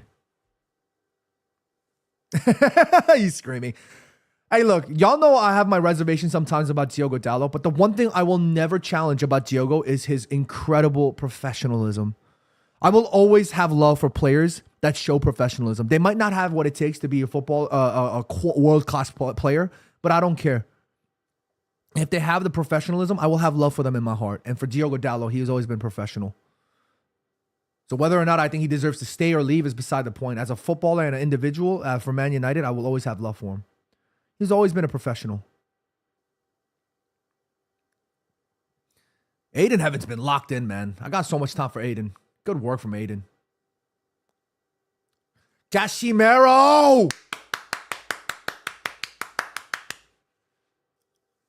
They can never make me hate you, Kashi. Casimiro! Oh, God. Oh, God. Look at John McGinn looking like a damn Rottweiler. Absolutely friggin' running like a rocket. Great ball from Bruno. What? Halftime. Manchester United 0. Aston Villa 0. Unai Emery, good evening. He is not good right now because he is sweating. His keeper, Emi Martinez, one of his best players in the squad, sent off after a reckless challenge on Rasmus Højlund. Absolutely ridiculous NFL style challenge, and he is rightfully sent off. Thank God he is sent off. I'm sick of Emi Martinez, and I'm glad he's sent off. United now have a chance to end the season on a bit of a high with a good opportunity going up against the 10-man Aston Villa. But we've seen at times United going against 10 men, not really showing any advantage in many ways. But this is a chance for United to really be able to capitalize on a 10-man Aston Villa who have a lot of pressure on their shoulders right now, considering the fact that they are chasing for a Champions League spot and they have to figure out any way possible to get a result here. And I don't think they will be able to do so.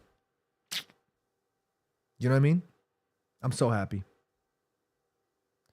The expectations are low for me, you know, and that's what I think is giving me the happiness because, you know, low expectations mean, you know what I'm saying? You get what I'm saying?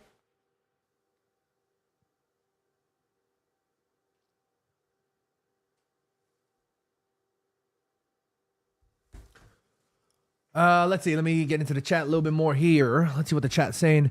DB Cooper says, set play designed to get Dalot a shot. That makes sense. Well, yeah, Dalot is a good shot. He's got a good shot on him sometimes. Ray says, Emi doing that because he really wants the United job and he didn't want to hurt the fans. Emi Martinez wants to join Man United, so he was like, you know what? Screw it. That's his last game of his Aston Villa career, no? I think there's a high chance that he's leaving. Or is it even confirmed already? I can't remember, but that's hilarious. Kevin Ayadeji says, chance for what? Chance for United to get 3 points. 30 right in the chat says, I just noticed Villa is playing for that last Champions League spot. Yeah, exactly. And it's important for them at least. DB Cooper says, maybe Ruben can take the team out for pizza after the match. If they come to New York, I'll take out some of the players. Bruno, you're invited for pizza. Ahmad, you're invited for pizza. Mace, you're invited for pizza. Cubby, you're invited for pizza. Casimiro, you're invited for pizza. Yeah? Patrick, you're invited for pizza. Yeah? Lenny Yoro, you're invited for pizza. Matthias, you're invited for pizza.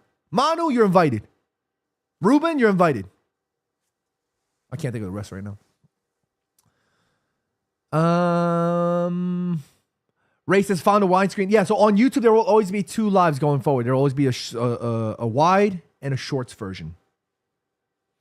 Right now, there's close to 1,000 of you guys joining me on the live Watchalong today. What an absolute vibe. Thank you guys so much for joining. If you guys are brand new, please consider subscribing to the channel. And please consider subscribing and following across all my socials. I'd be grateful for every single one of you guys. But yeah, this has been incredible. The YouTube family, I can't even thank you guys enough. I can't thank all of you guys enough for showing up through all everywhere across all the interwebs. Kevin says, I want us to lose this game. Chelsea must not make that top 5. I would never sit here and tell you guys I want us to lose a game, but I would love it if Chelsea if there was a way that Chelsea didn't make it into the Champions League spot. Do they need Aston Villa to lose to 100% claim the spot? Is that what's going on? Rohan Kundu says Maguire Dino. Oh, that was class. That was class. Absolutely class, by the way. From Harry Maguire. Ruben Amorim. He'll bring the glory days again. We're back in from the Stratford end. We'll turn the Reds around. Ruben Amorim. He'll bring the glory days again. We're back in from the Stratford end. He'll turn the Reds around. J Rod says, let's get 1,000 likes. If I can get 1,000 likes on my stream, oh my god, it will be wow. Wow. That would be sensational. Sensational. What didn't I do for you? Let's see. Boom. Boom. I need to change the title real quick, ladies and gentlemen. Give me 1 second. 1 second. Boom.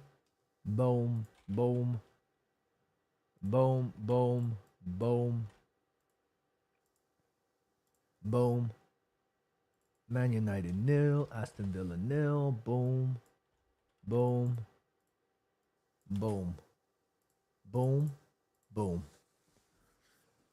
How many likes are there right now?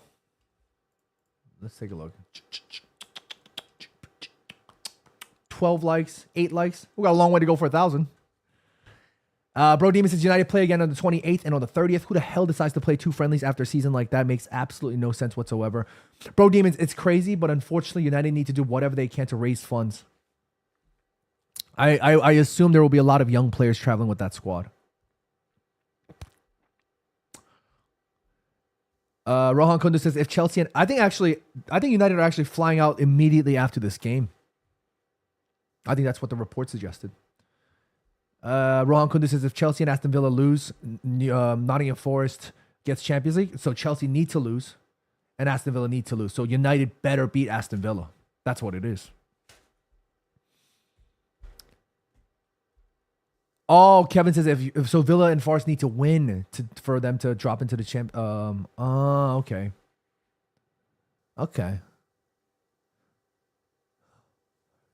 Dundaughter with a 5 gifted.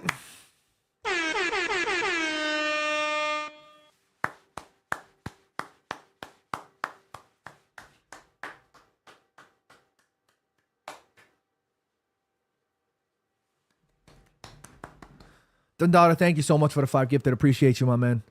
Congrats to the 5 members who are getting gifts. Guys, by the way, I told you guys at the top of the stream, now that the season's over, we're going to be doing a lot more lives and for the members as well. The Wednesday lives are still here. You know what I'm saying? We're going to have a lot of fun. Me and Jimmy are going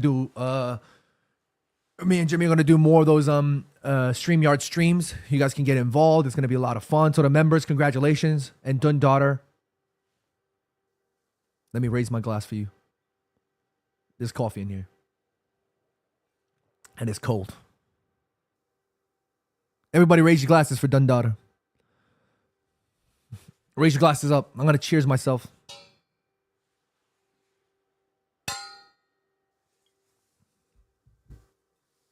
Dundaughter, thank you so much as always. I can't even tell you guys how grateful I am for all of you guys, for real. But thank you so much, Dundaughter, always. I mean, like, my man's always here. He just drops a few hot bars, and then he just drops 5 gifted, and then he says, I'm out, peace. Mic drop. Dundaughter is an absolute legend. Dundaughter is a legend. I mean, so many of you guys on here. You know what's so funny, actually? I was talking to, I don't know if I can even disclose this, but I was talking to some people, and they were talking to me about what my biggest platform is in terms of subscriber count. And I told them that my biggest subscriber count or following count is actually on Instagram, But for me, my YouTube community, even though it's the smallest platform, it has such an important place in my heart because they've been there for me since day one. And we have a small community, but it's such a tight-knit community. And my content, although it's designed for short form, I always do live streams and whatnot because I want to make sure that the YouTube community eats. And I told them that, YouTube, my family on here is so important to me. And people like Dundada are always dropping gifted memberships. People like Vish, who's been a #1 moderator, the only moderator for such a long time. And so many of you guys that I can't even just go drop so many names for. Like, it's been such an incredible experience on YouTube. And we've been here for many a years now across different channels and different platforms. But YouTube family, always thank you so much. Always. You know what I mean?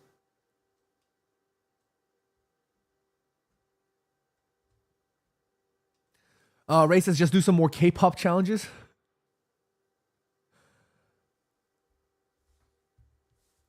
K-pop is a very we can't do them online because as soon as we start singing something that's like more modern, like it gets flagged immediately, and I can't, and then it gets a copyright strike. It's so stupid.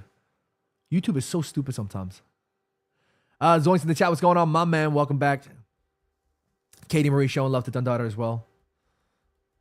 The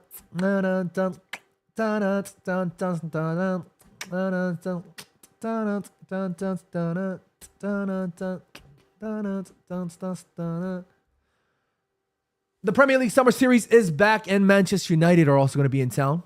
And I'm going to be in town with all of y'all.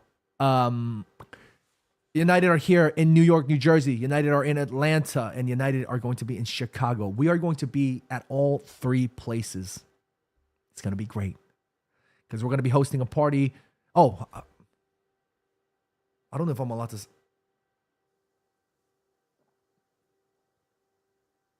Just stay tuned, okay, guys? Stay tuned because we're going to be hosting some incredible events.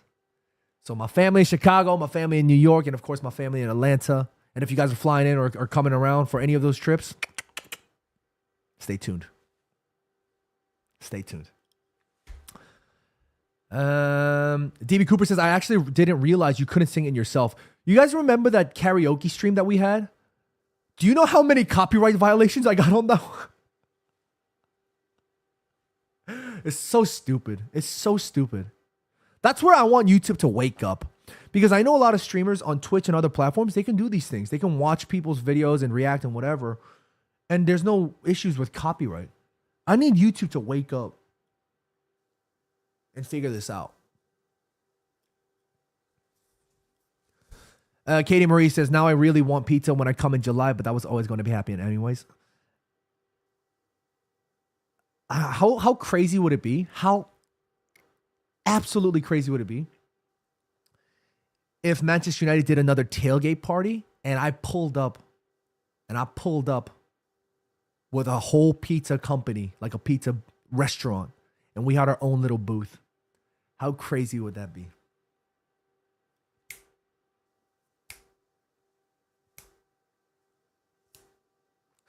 No guarantees. We're working on it. Okay. But an event is happening 100% in New York, and an event is happening 100% in Chicago. But in New York, we might have two. Yo, my face is so damn big. My head is so big. Uncle Patrice was right, man. My head is so freaking big. Mazi Iwejim in the chat. What's going on? He says, you're one of the realest analysts out there. Good vibes, John. I always want to hear your opinions on every matter pertaining to Manchester United. Hey, thank you so much for the kind words, Mazi. Appreciate you. Bro Demon says, I'm from Chicago, but now I live in Ireland. Chicago is a great city. Oh, Bro Demon, that's sick. Can I ask what brought you all the way to Ireland? And if it's too personal, you don't have to share, but I'd love to hear your journey. That's awesome. Makiel joining us. What's going on, Makiel, my man? He says, the Europa League watch-along on this channel was amazing. Great to see so many passionate fans. Makiel, thank you so much, man. Appreciate you always. Have you ever seen Dungeon Meshi? I've never seen that. What is that?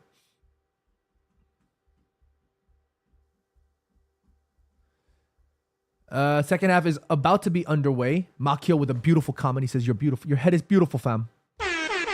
Boom. Katie Marie's joining us from New York as well. It's gonna be sick, man. We're gonna have a great time.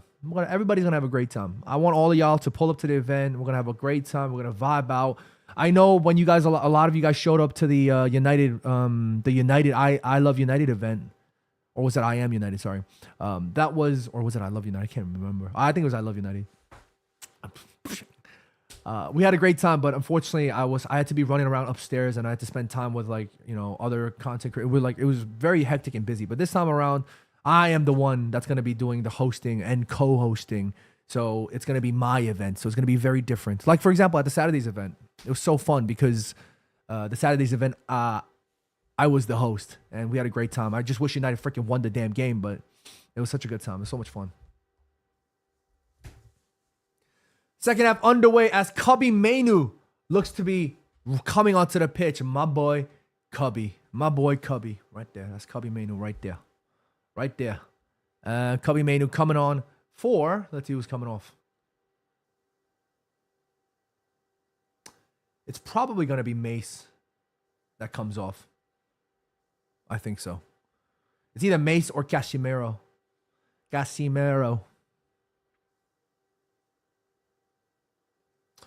The Aston Villa players coming onto the pitch.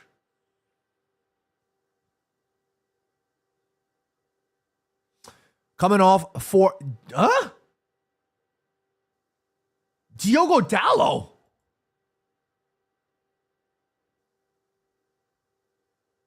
What the hell? Dalot just came on. Oh my god, what happened? Did he pick up an injury, or is his time at United done? What the hell was that? Dalot just came on.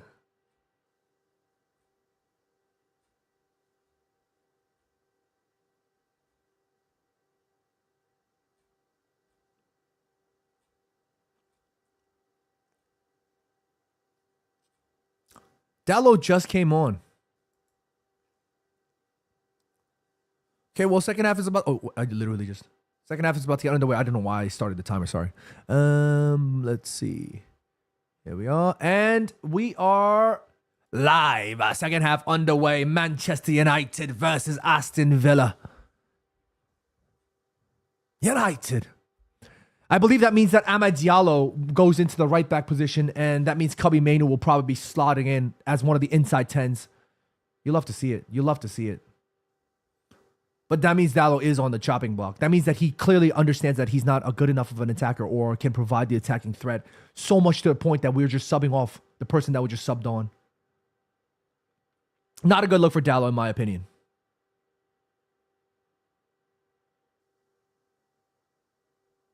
Good ball from Mace. Cubby to Mace. Here's Dorgu. Mace providing the overlap, sorry. Good bit of first touch football from Manchester United. Mazi says, genuinely speaking, John, do you see Cubby thriving in the system? I am hesitant to use the word thrive. I love Cubby so much, but I'm at this moment in time, I can't say he's going to thrive. I can't use the word thrive. He has a role to play, I'll tell you that. And he can fit in the inside. Here's Aid in Heaven, goes for the shot. Skewed a little bit. Bruno tried to lace it. Keep it low. Apologizes to Casemiro. Yeah, Bruno apologizing to the rest of the team there. Reckless shot, but it's okay. Not mad at it. But yeah, like I said, I think he can fit in one of the 10s. Can I see him playing one of the 8s? I don't know just yet. I think he needs to be a little bit more combative and a little stronger. Because then that means, do I see Cubby playing next to Bruno? No. Do I see Cubby playing next to Ugarte? That's probably the best chance. I can see Cubby playing next to Casemiro, but the balance isn't all that too right because those two midfielders need to be robust and have a lot more that all around play, which includes legs. Is Manu hurt? No, but I don't know where Manu. I don't know what's going on, but I don't know if Ruben Amorim rates Manu at this point. I'm a little scared. I'm not gonna lie to you.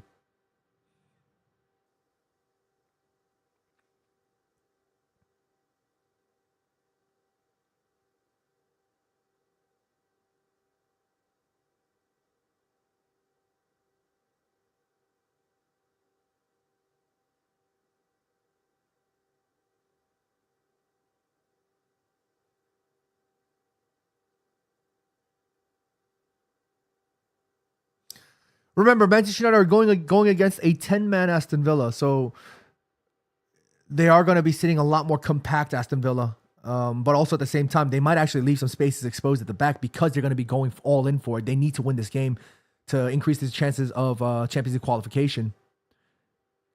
Good idea for Manchester United. But Casemiro just cannot get that first touch layoff back to United. But it's been all United so far in the opening 3 minutes or so because Aston Villa looking a little bit nervous. Here's Bruno, goes for the cross, and it is blocked.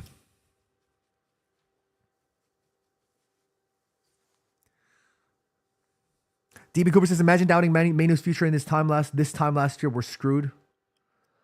Yeah, it's a lot. It's a lot. I don't know, man. Mace, in-swinger, corner kick for Manchester United. Dennis De Jong says, imagine how good... What? We're talking about Yugoslavia. Cross comes in. Corner kick. Ah! Rasmus Hoyt! Is that offsides, though? Oh, shit. Oh, shit.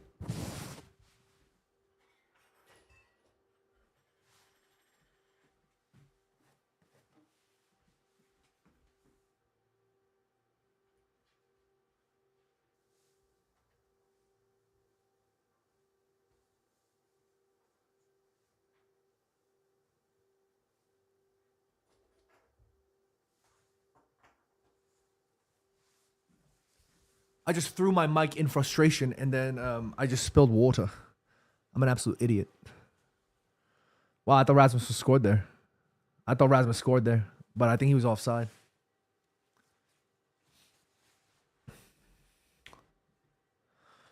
Bart says, what has been your proudest moment as a United fan, John? And what has been your most disappointing one? Good question. Proudest moment... As a United fan or as a United content creator? As a fan, my proudest moment would be when Park Ji-sung played in the 2009 Champions League final. I know we lost, but it was a first ever start for an Asian, and it was incredible. And yeah. Oh, Bruno swearing and cussing in Portuguese right now.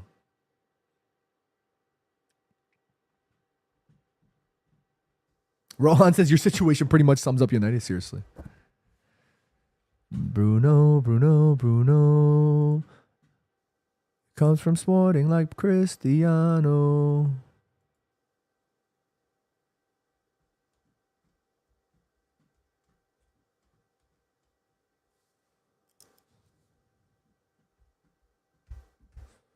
Chelsea's winning? Ay, ay, ay, Chelsea.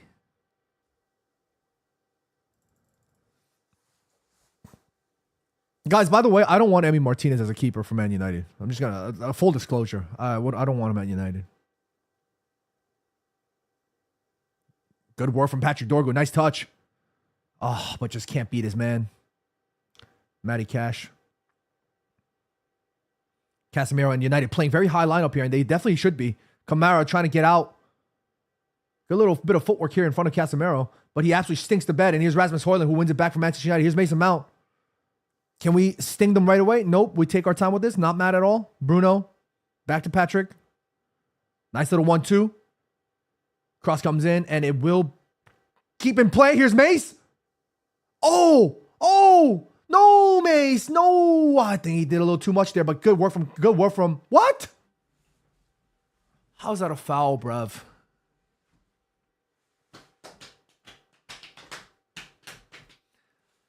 Unai Emery says, calma.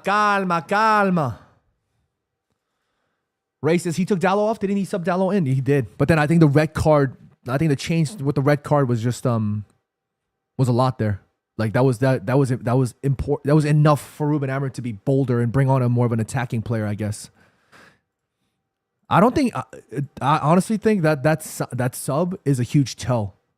That substitution is a huge tell because I think that substitution suggests that he might not rate Diogo Dallo as highly.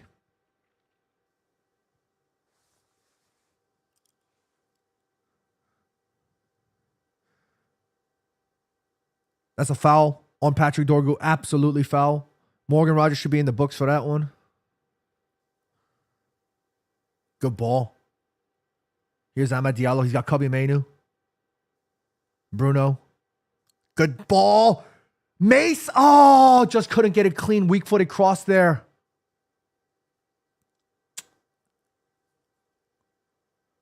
But United's still in possession here. Here's Dorgu. Here's Dorgu. Nice. Cassie goes for the show.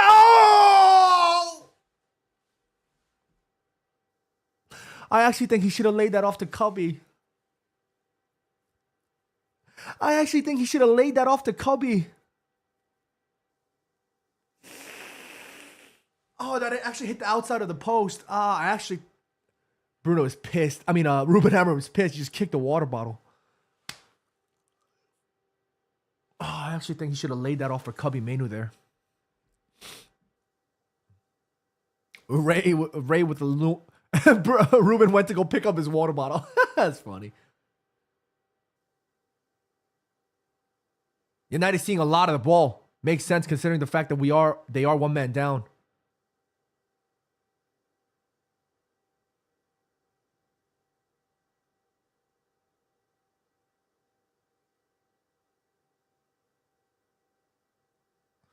J. Ross says, we're so close yet so far. Yeah, that's exactly right.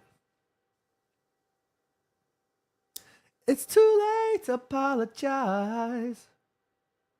Aiden having screaming at Victor to swing the ball around, taking too long to recycle and redistribute. Agreed. Dorgu overhit that. This is what I'm talking about. This is what I'm talking about. Patrick, I love you, but you got to work on that pass. Mace. I freaking love Mace, man. This guy, man.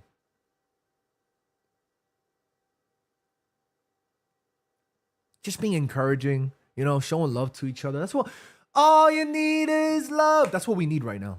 This side needs some love. And this side, we've been slapped awake. Now we need a little bit of love.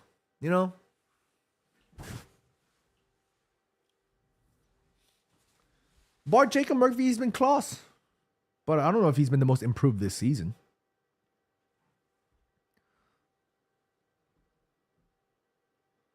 I think the most improved is probably Harry Maguire. Great ball. I said, Patrick, that was a great ball. Oh, Rasmus. That's a good cross from Rasmus, to be fair. Somebody needs to get on the end of that. Ay, ay, ay. It's a great ball from Rasmus. Oh, good work from Cubby. Rasmus. Oh!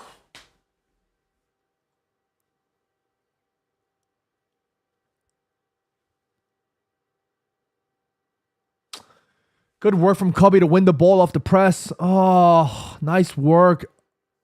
Oh, Rasmus needs to just figure out a way to do...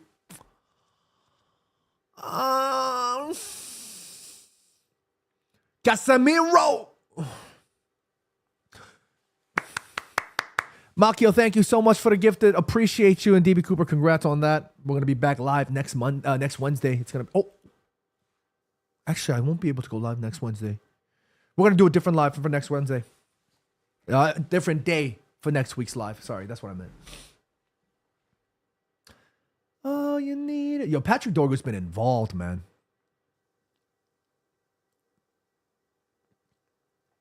Bart says, how can it be Harry Maguire when Man United are 16th and haven't beaten a non-relegated club in the league since November? Bart, it can be Harry Maguire because I said so.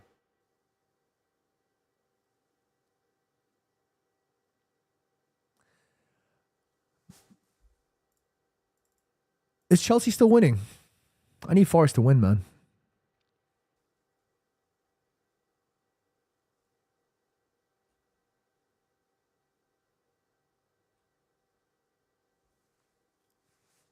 Oh, United need to get out of there. Get out of there. Nice work from Aiden Heaven. Just said, no nonsense. I'm clearing this.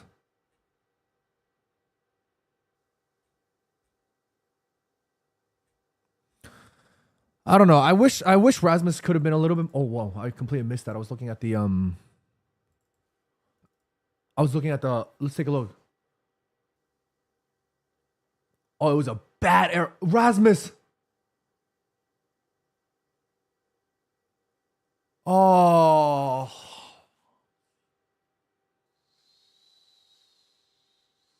Give me Osimhen. Give me Osimhen. Give me Gyökeres, please.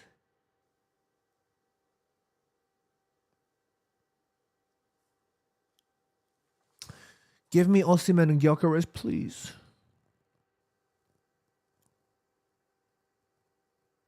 We need a goal scorer. We need a goal scorer.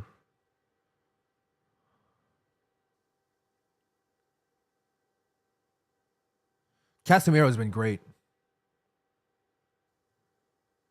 Oh, not a bad cross there from United, but we need to win the ball up high up here. The Aston Villa are under pressure. We have to be scoring. We should have been 1-0 up. I'm going to be real with y'all. AA says, hi, John. Hope all is well. Will you cover the preseason? AA, yes. I will be covering the entirety of the preseason. We're going to be there in all the cities, and we're going to be hosting some fun events, so stay tuned. It's going to be fantastic this summer. The only thing I'm not going to like about this summer is the heat, but everything else is going to be immaculate.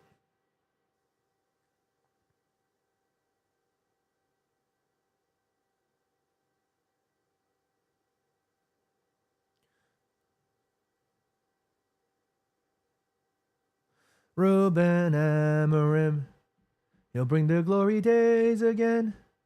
We're back in from the Stratford end. He'll turn the Reds around. United Road, take me home. United Road, to a place where Patrick Dorgan with a cross. Casemiro.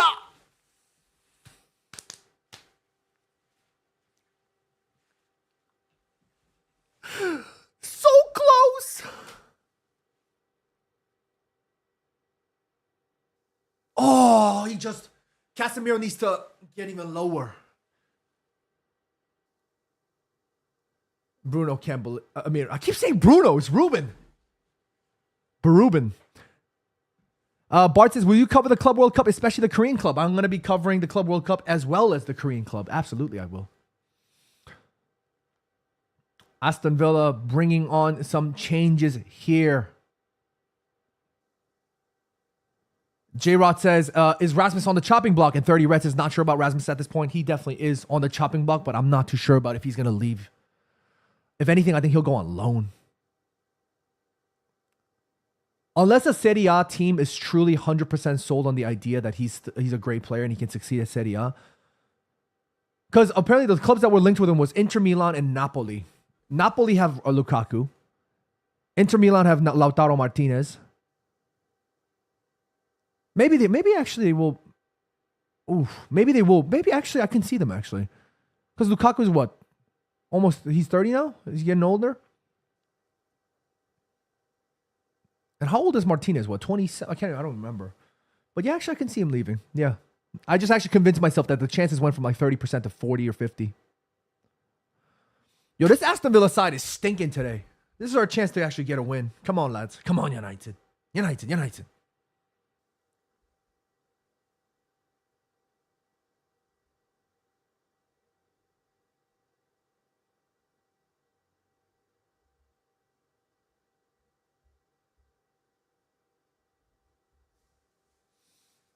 Oh no, is Aiden injured? Is Aiden injured?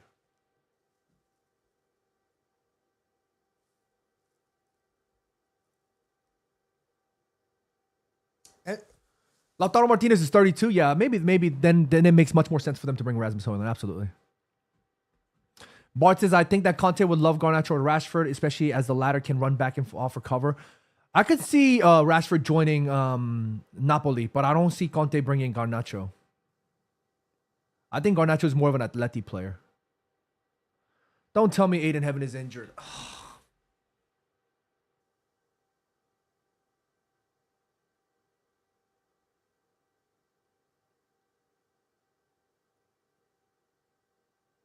Is he really injured?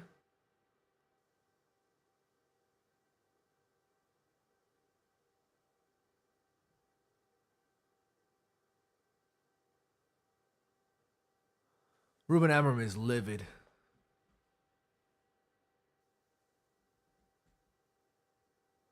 Christian Eriksen coming on and Johnny Evans coming on.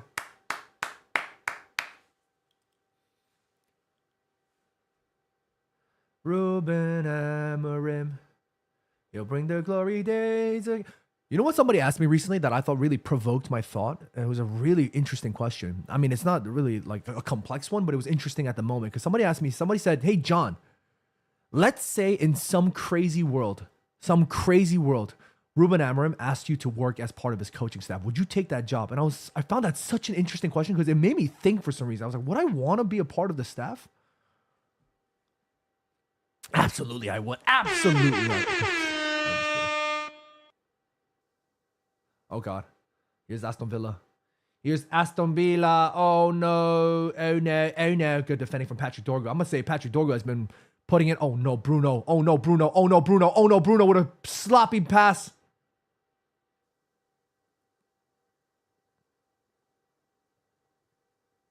Good work. Go on, Ahmad.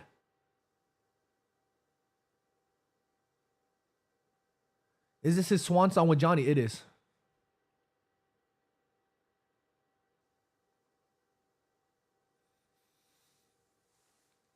Racist, can Keaton get some runs? Is he on the bench? He is on the bench, and I believe Tom Heaton will get some game time out in Eastern Asia, in Asia.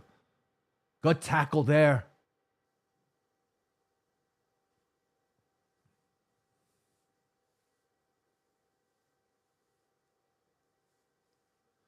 Racist, maybe Bruno can come off and get a rest. Ray, I agree. I think Bruno should come off. I think at this moment in time. But then who the hell do we bring on? Maybe we bring on Cheeto and let him play on the wide areas and then bring Cubby down. Cubby play deeper. Oh, no. Oh, no. Aston Villa on the break. Altai. Oh, thank God. Thank God. Good defending there from Aiden Heaven. Forcing him out wide, and it is offside. Thank God. Thank God Ollie Watkins was offside. We lucked out there. Oh, good work from Patrick Dorgu. Coming back on to set up the trap. Awful touch there from Ollie Watkins, to be fair. Thank goodness. Double substitution from Manchester United. Johnny Evans and Christian Eriksen are coming on for Aiden Heaven, who had a good game, but I hope he's not injured. Good game from Aiden Heaven.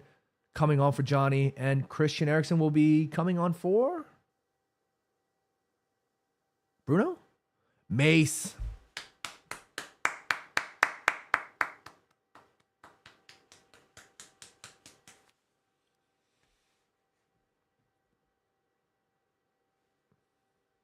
Johnny Evans, man, what a legend.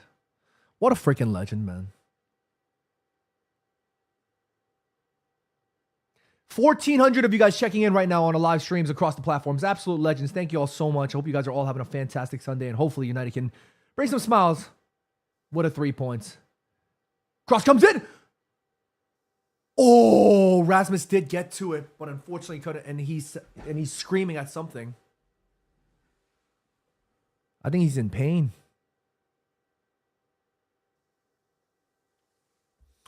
I feel bad for Rasmus, man. He tries so hard. I feel bad for him. Like, I don't care what anybody says. Like, I just feel bad for the young fella because I know he's trying to do it. It's not like he's not trying. You know, he's trying. Yo, did you see that? You see that? My man was pulling a vape. Hey, Old Trafford security, get on that. Funny.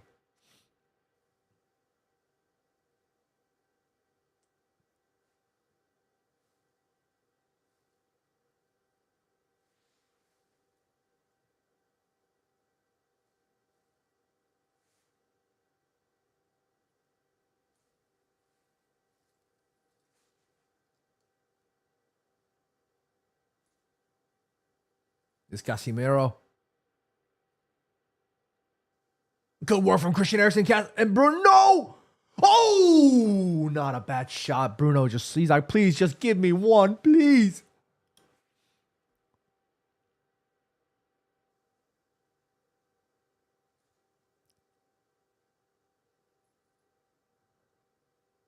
Oh, I thought Bruno was going to score there, you know.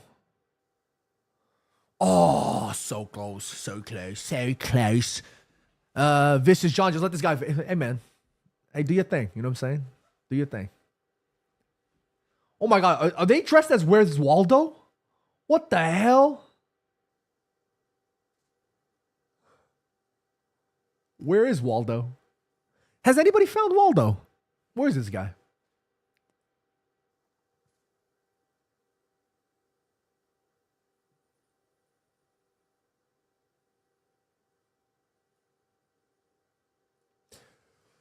Ruben Amorim, he'll bring the glory days again.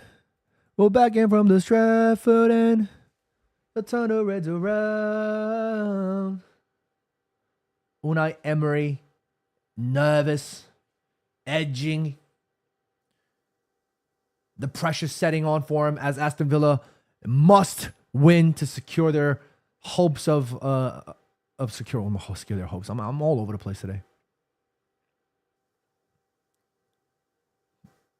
I hope that's not offside. Patrick Dorgo with a decent cross.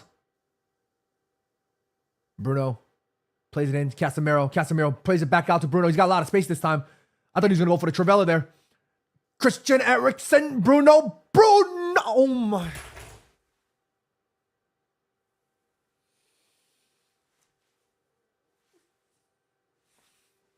I thought Bruno was going to score today. DB Cooper says, I heard Waldo was a real jerk. Sebastian D. Danjuma says United will win today. I hope so. My man. Rohan says Amadou Onana looks pissed. What happened? Why did he look pissed? Why are you looking pissed? Well, they should be pissed because they're trying to win. 1,500 of you guys checking in on the watch along today. Thank you guys so much. Appreciate every single one of you guys. Manchester United on the break here. Oh, you expect a little bit better, cleaner there from Ahmad. Here's Lindelof. Back to Eriksen. Weak-footed. Diagonal. Doesn't reach. Casemiro. Aye.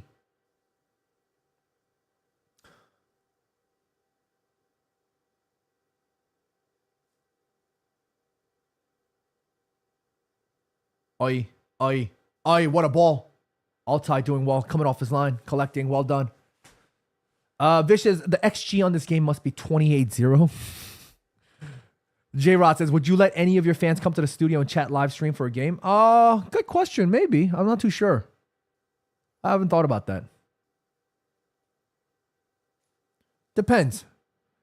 For security purposes and for just to protect me and Jimmy's security, I'd have some reservations about that, but hey, we'll figure it. If we can, and if again, the studio, if it was our own space, then it's a different story. But unfortunately, it's not our own space. We use another person's space and some parts of that space. So we might have to even get permission for that. But we'll see. That's not a bad idea. Katie says, I'm marinating from some flank steak right now. Just got some little neck clams. Katie, that sounds banging. Oh, I would love me some steak and some clams right now. Oh, man, I'm starving. I had an apple for breakfast. I love apples. Oh, my gosh. There's like 3 feints there. How's that a foul, man? Sebastian says, can you give me some updates on transfer rumors? I will be doing lives weekly to talk about transfers, so you guys can stay tuned on the channels as well. How's that a foul, man? DB Cooper says, I'm craving some chayuk. Me too. I'm hungry. You guys are making me hungry. Y'all making me hungry. J. Ross says, who's your first signing for the summer? John Shin on a 6-year deal.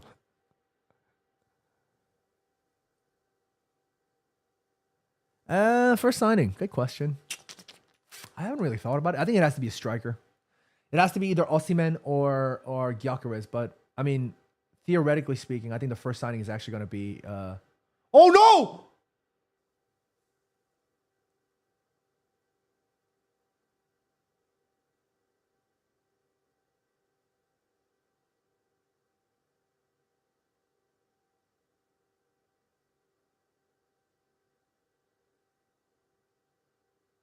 Oh, no, Altai, please.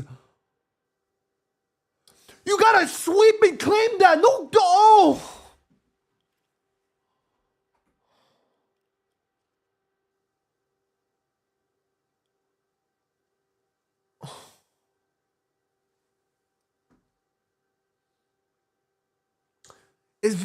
I have no audio, guys. Tell me what's going on. Is VAR saying he stepped on Altay Bayındır's hand? Is that what's going on? Somebody tell me. I don't care if it's a foul or not. Altay, you have to come out and claim all of that. You cannot be serious.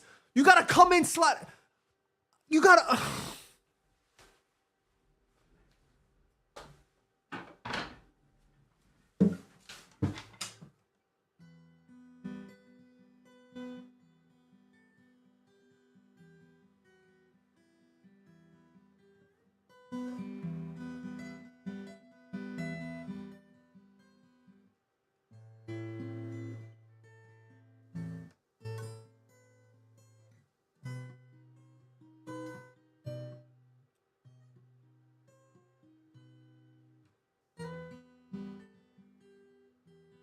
No goal! Oh, thank God.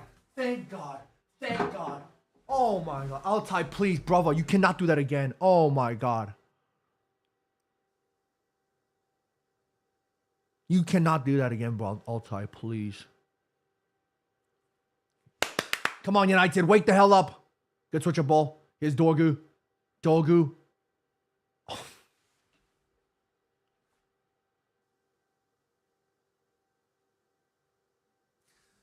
Somebody once told me the world is gonna roll me. I ain't the sharpest tool in the shed. He was looking kinda dumb with the finger and a thumb in the shape of an L on her forehead. Well, the years start coming and they don't stop coming. I fed to the rules and I hit the ground running. Didn't make sense not to live for fun. Your brain gets smart, but your head gets dumb. So much to do. So honestly, I don't even want to watch the game anymore. I don't want to look. You cannot play. You have to be more braver. You have to come out and fully claim that. Whether you get kicked or not is beside the point. You have to come out, wipe and claim that. I don't know why he stuck his hands out while he's in full motion and the ball is in motion. The idea that he's going to come out and grab that with his two hands. What was he thinking? What was he thinking? We got DB Cooper. You're absolutely right. We lucked out there. Oh, we lucked out hard. Great switch up ball. Cubby. Johnny Evans telling everybody to calm down a little bit. Bruno, nice ball. Go!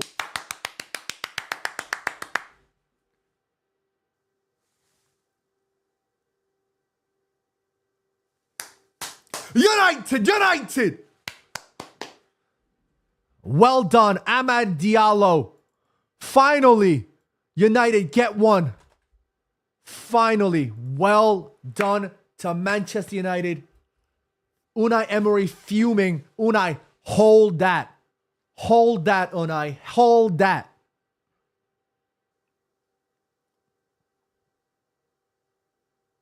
Great run from Ahmad. Great run from Ahmad. Great run from Ahmad.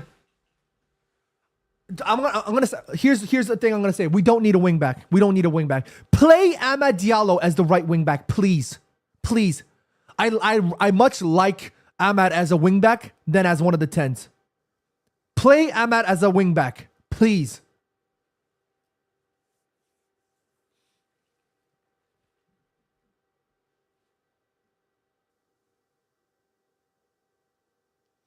Why are you showing us the replay again of Altay Bayındır situation? Why? I swear to God, for the life of me, I can't understand why Altay Bayındır, why he thought it was a good idea for him to slide at an angle and try to grab the ball with one hand in that moment. That must be absolutely... I feel bad for Unai. I'm not going to lie to you. I feel so bad for Unai. How the hell? DB Cooper's right. We lucked out. Oh, my God. Let's get a second, lads. Come on, let's get a second, lads. Come on, United.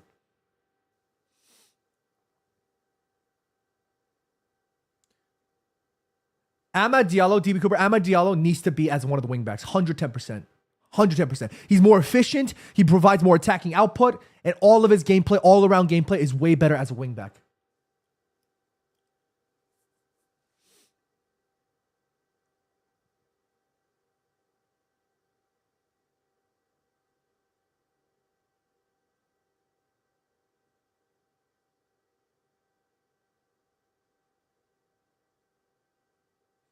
Good cross comes in. Oh. Good work from Christian Eriksen. Manchester United in full control right now. Here's Bruno Fernandes. Nice little 1-2. That's got to be a pen. That's got to be a pen. That has surely got to be a pen. Give me VAR right now.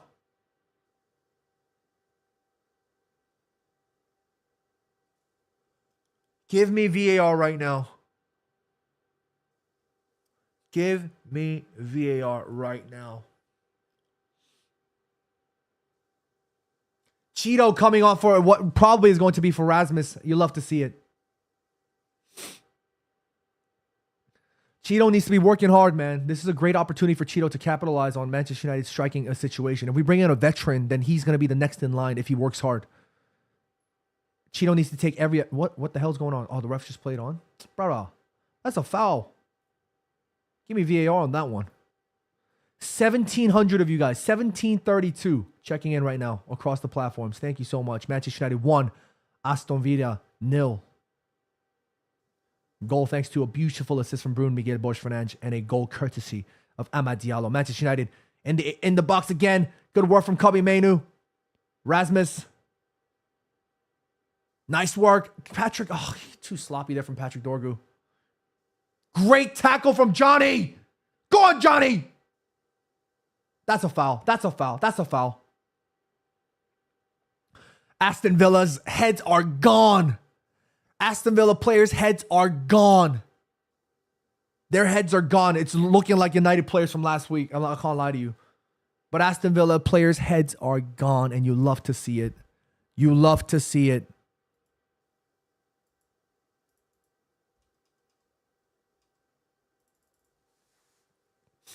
Unai keeps yapping since 30 red. Let him keep yapping.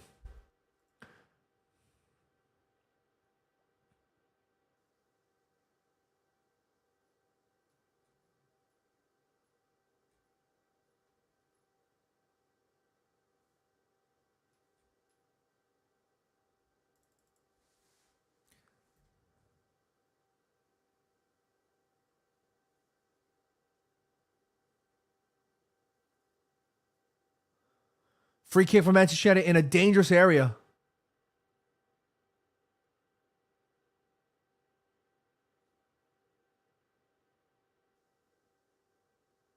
Tottenham down 2-1. Oh my God, Tottenham. Oh, good try for Christian Eriksen there. Just about edging it onto the far post. Oh man, he was so close. He was so close. Oh, he was so close. I can't lie. The keeper got to... I think he might have gotten to that, but he was so close, Christian Eriksen, to be fair to him.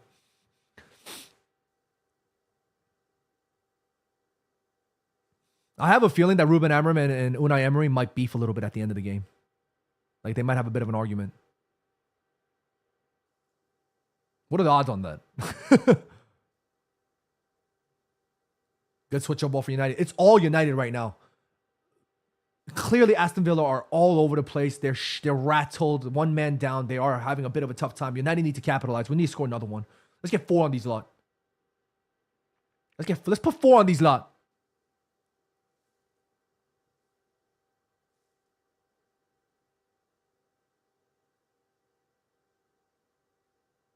Good switch up ball from Cassie.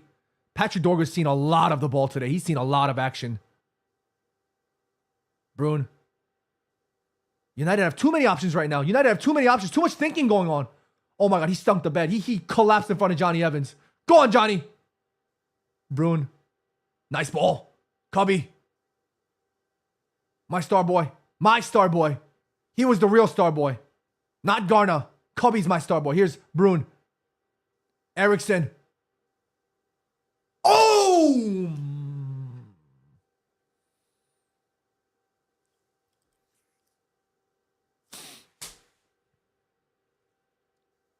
Oh, he hit the crossbar. Ah, so close.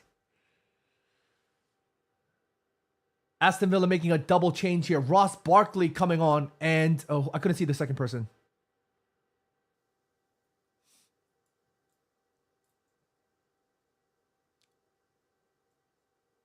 Oh, what's my man's name? I forgot his name. What's my man's name again? Malin? I forgot his name.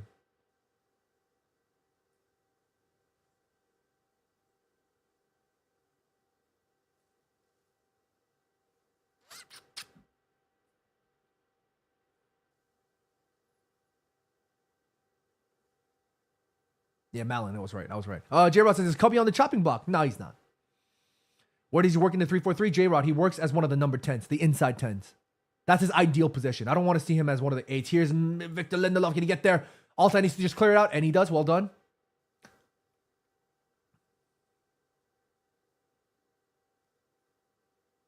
Hey, yo, DB Cooper, I can't. What? Hey, yo. United need to stay sharp. We still need to score another one. Well, that's got to be a freaking foul. All that glitters is gold. Only shooting stars. Oh my God. United have to be sharp. We got to wake up, lads.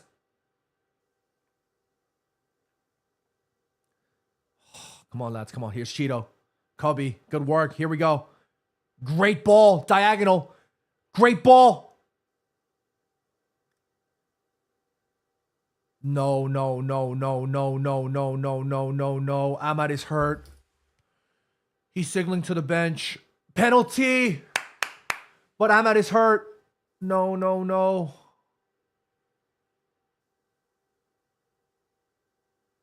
I don't even care about the pen. I hope Ahmad is not hurt. Unai Emery's head is gone. He's saying bravo. Unai, good evening. Let's take a look at the replay here.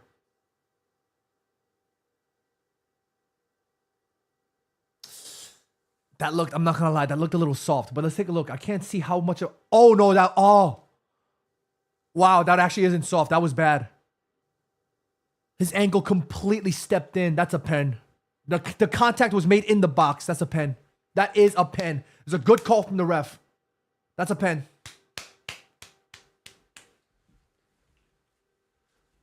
Absolute pen. But the way that Ahmad's ankles sort of...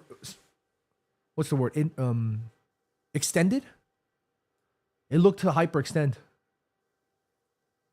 Man, I love Johnny, man. Good job, Johnny. That's a pen.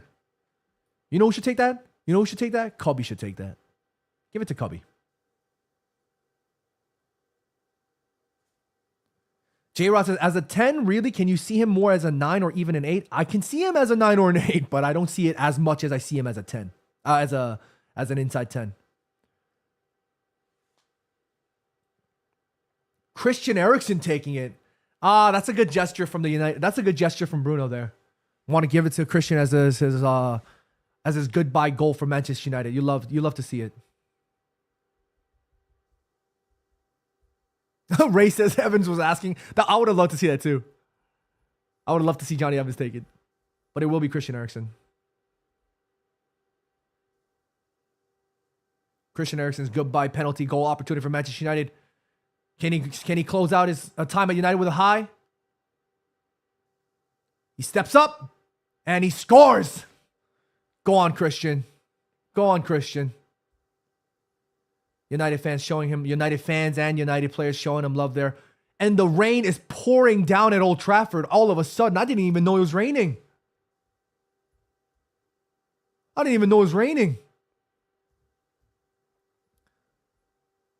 Race is soft. If that happened to me, I would have been off for 3 months. Yeah, that was not soft at all. His ankle went in like that. That was hard. That was dangerous. That was actually very dangerous. I didn't even know it was raining. It's pouring.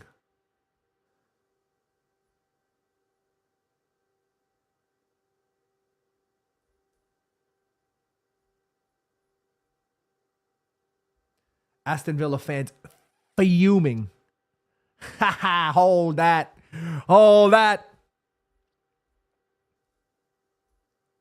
I'm happy for Christian Eriksen as well, Katie. Agreed. Oh, Cheeto absolutely got tossed there. Turned, I mean. Classy from Bruno to give Christian Eriksen the penalty there. You love to see it.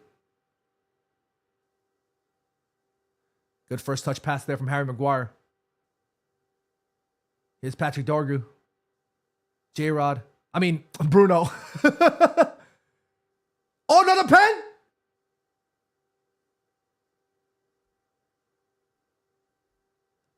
Tielemans saying, come on, stop it, stop it.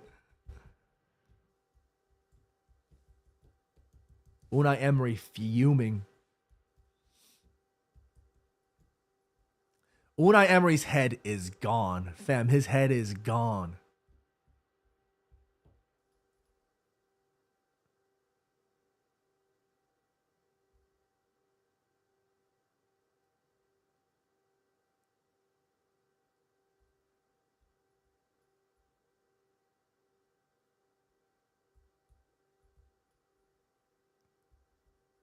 $88 minutes, 53 seconds. United 2, Aston Villa 0.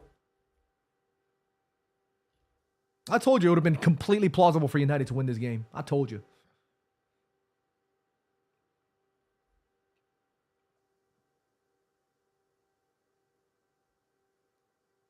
Oh! Oh, good block from Ericsson. Somebody step up, please. Yes. Hold that, Ross Barkley. Hold that.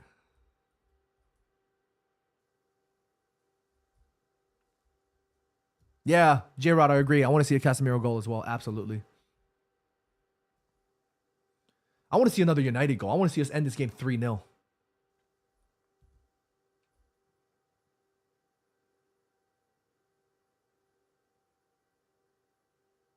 What the hell? The more and more I see this replay, what was Altay thinking? Oh my God, that's crazy talk. What on God's green earth was Altay Bayindir thinking there? Oh my God. The clangers for United's goalkeepers this season has been horrific.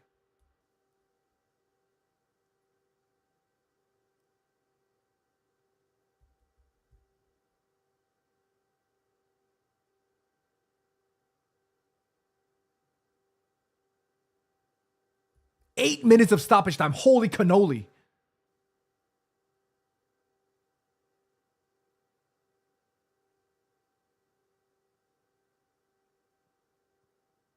United need to stay sharper here. United need to continue to fight. They have to continue to think of Aston Villa still playing with 11 men because they are going all in to try and get that Champions League spot. Aston Villa are going to be fuming. United need to stay resolute here. We need to stay calm and composed. What happened with Harry Maguire and Cuti Romero last week? The same thing needs to happen. Harry Maguire needs to, he needs to rattle some. Oh God, oh God, oh God, oh God, oh God. Good block. Good tackle. Good tackle again. Somebody step. Oh, good block. Oh, good save from Altay. Rowan Scott says, sorry, sorry, I completely forgot to change the score line. I'm so sorry, lads. And lasses. Have we given props to MV Pomine? Yes, we have. Scott McTominay, not on the stream at least. Scott McTominay, congrats on a fantastic season. Absolutely.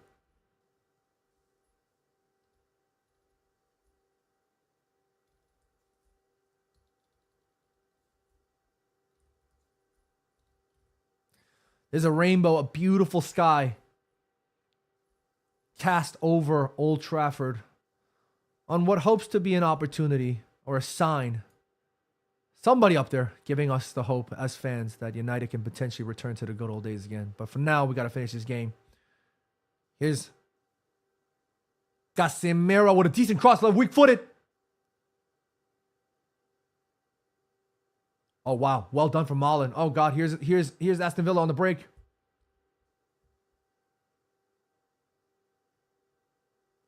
And an awful, awful, awful passage of play there from Aston Villa. And it is United throwing.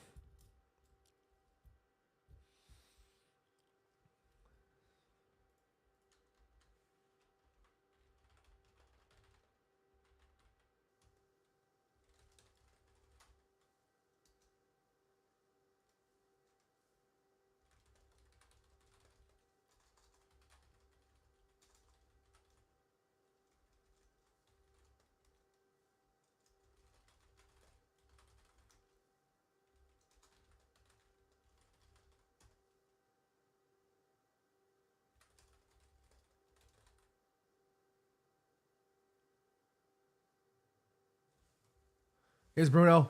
Oh.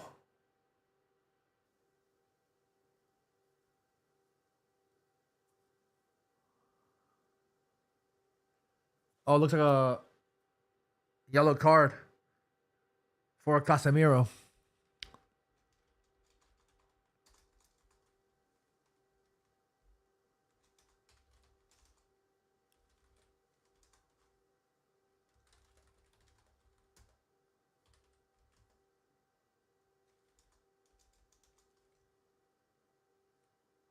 Oh no, great tackle from Casemiro.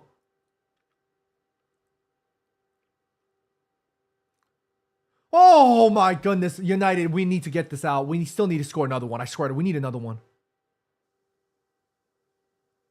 Colby, no, you turn. I mean, you turn and look on that.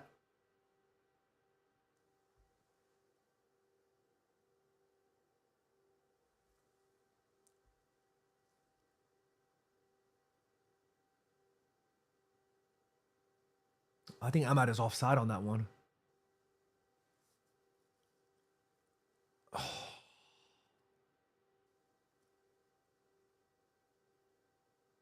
Oh, Aston Villa are choking hard. They're choking so hard right now.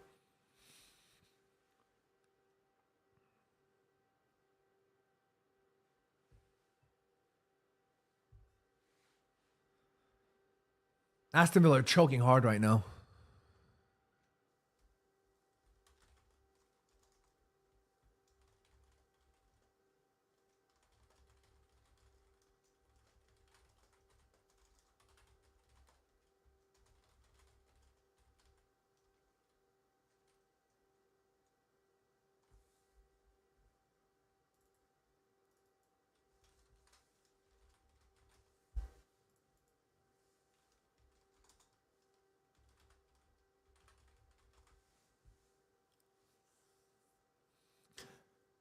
Here's Ahmad.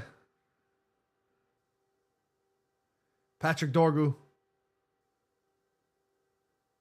Good feint. Good idea. Oh, corner kick for United. Lads, I'm going to be right back. I'm going to be right back.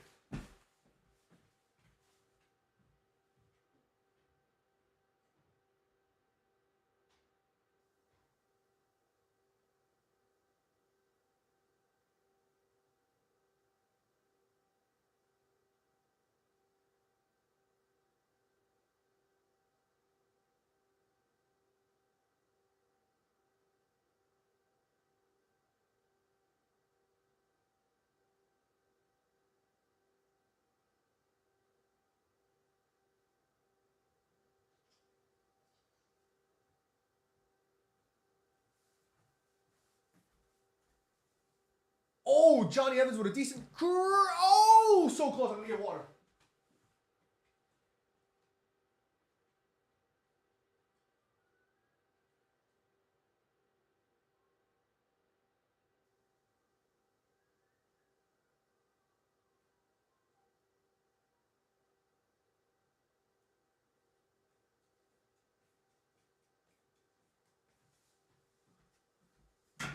Bruno. Cross. Goal kick. Not to get Vaseline, Ray. Come on. I need some hot water. Ruben Amorim stepping out onto the pitch.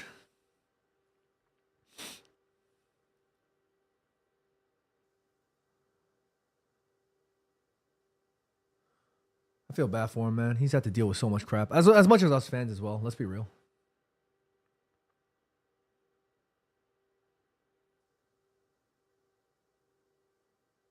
Aston Villa still trying to press, still trying to chase at least one goal here.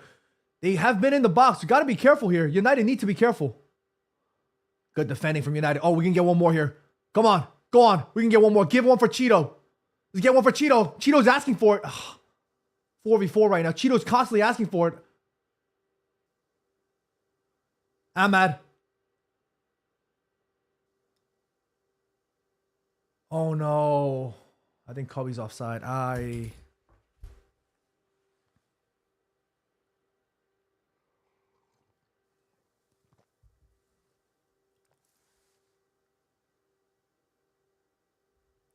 Oh, they didn't fight. Unai Emery is fuming. Unai is fuming. His blood is boiling. The camera is on his face and he's pissed. United end potentially 15th. Come on, United, 15th.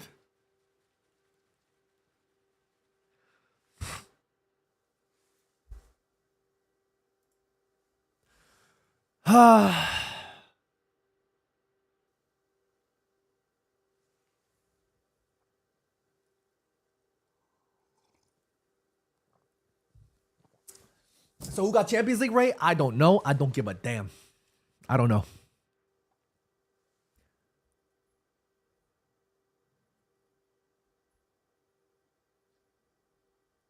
I knew it. Peacock's not showing us the speech.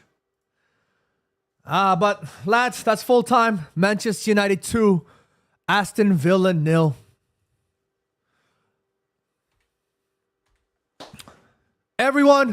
Everybody right now, all of my Manchester United fans, I want you to get up and give yourselves a round of applause because this season is over. The fans, us, we deserve the applause. The last game of the season with nothing to fight for, Manchester United still selling out Old Trafford. If there's any bonuses issued to any of the executives, that bonus should go into Manchester United fans. Give us the bonus.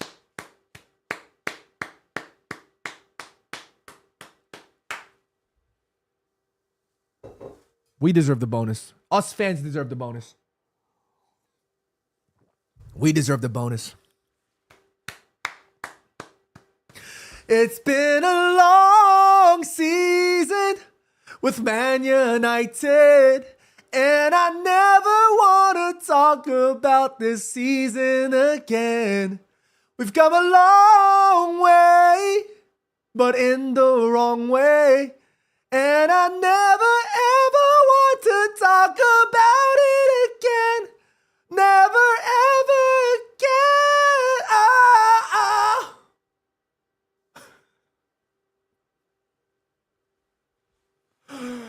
Oh, this season is over. Thank goodness. Oh my God. Ladies and gentlemen, my Manchester United Immaculate Collective, I am so serious when I say we went through we went through it.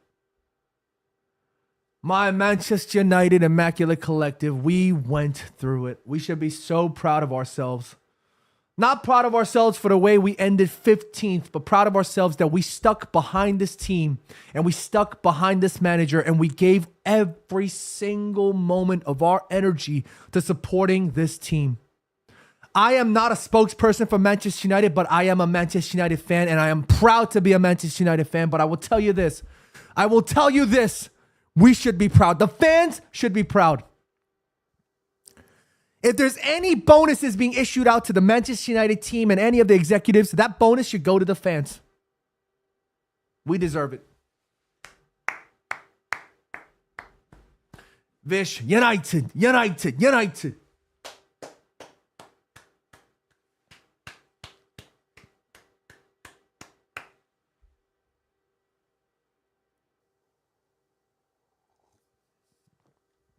Phil Johnson says 15 till Cunha doesn't have to take a step down.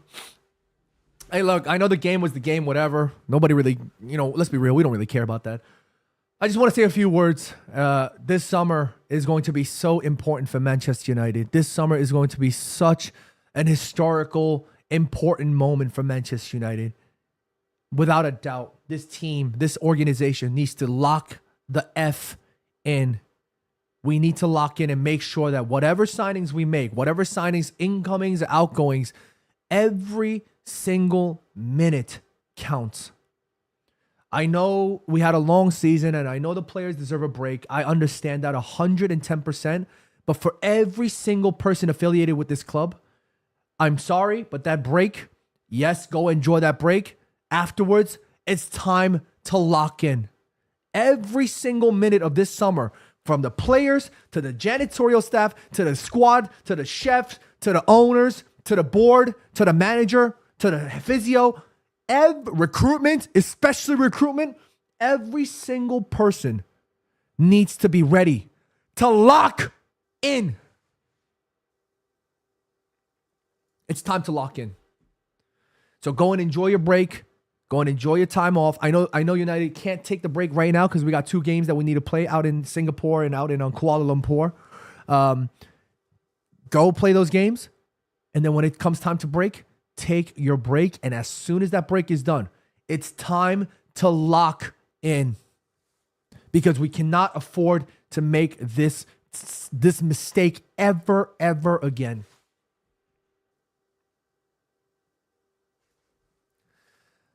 I'm so proud of us. I'm so proud of us, Manchester United fans. We've had a long season. J-Rod in the chat says, what a season. What a season. Guys, love you, and we have a long way to the top, but I wouldn't do this journey with anyone else. Appreciate you guys. Thank you for anything. Beautiful from J-Rod. DB Cooper says, well, the one thing I wanted to see was Ruben speak. I guess I'll have to find it later on YouTube. Yeah, same. Me too. It's a damn shame, but we'll have to find it later. Katie Marie says, well, maybe they can get all injured. Huh? Oh, what? Thank you guys so much, honestly. I think J-Rod took the words right out of my mouth. This season I couldn't have went through this season without you guys. It was absolutely insane. And I'm so proud of all of us. I'm so proud of every single one of us. We went through it. We went through it. We went through it. Thank goodness the season is over. Thank goodness.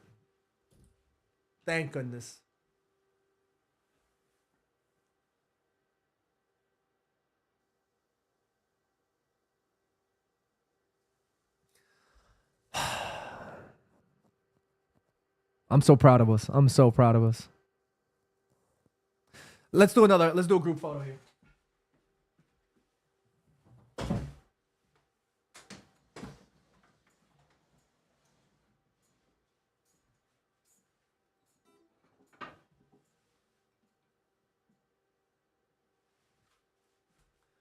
Do a nice little group photo, yeah?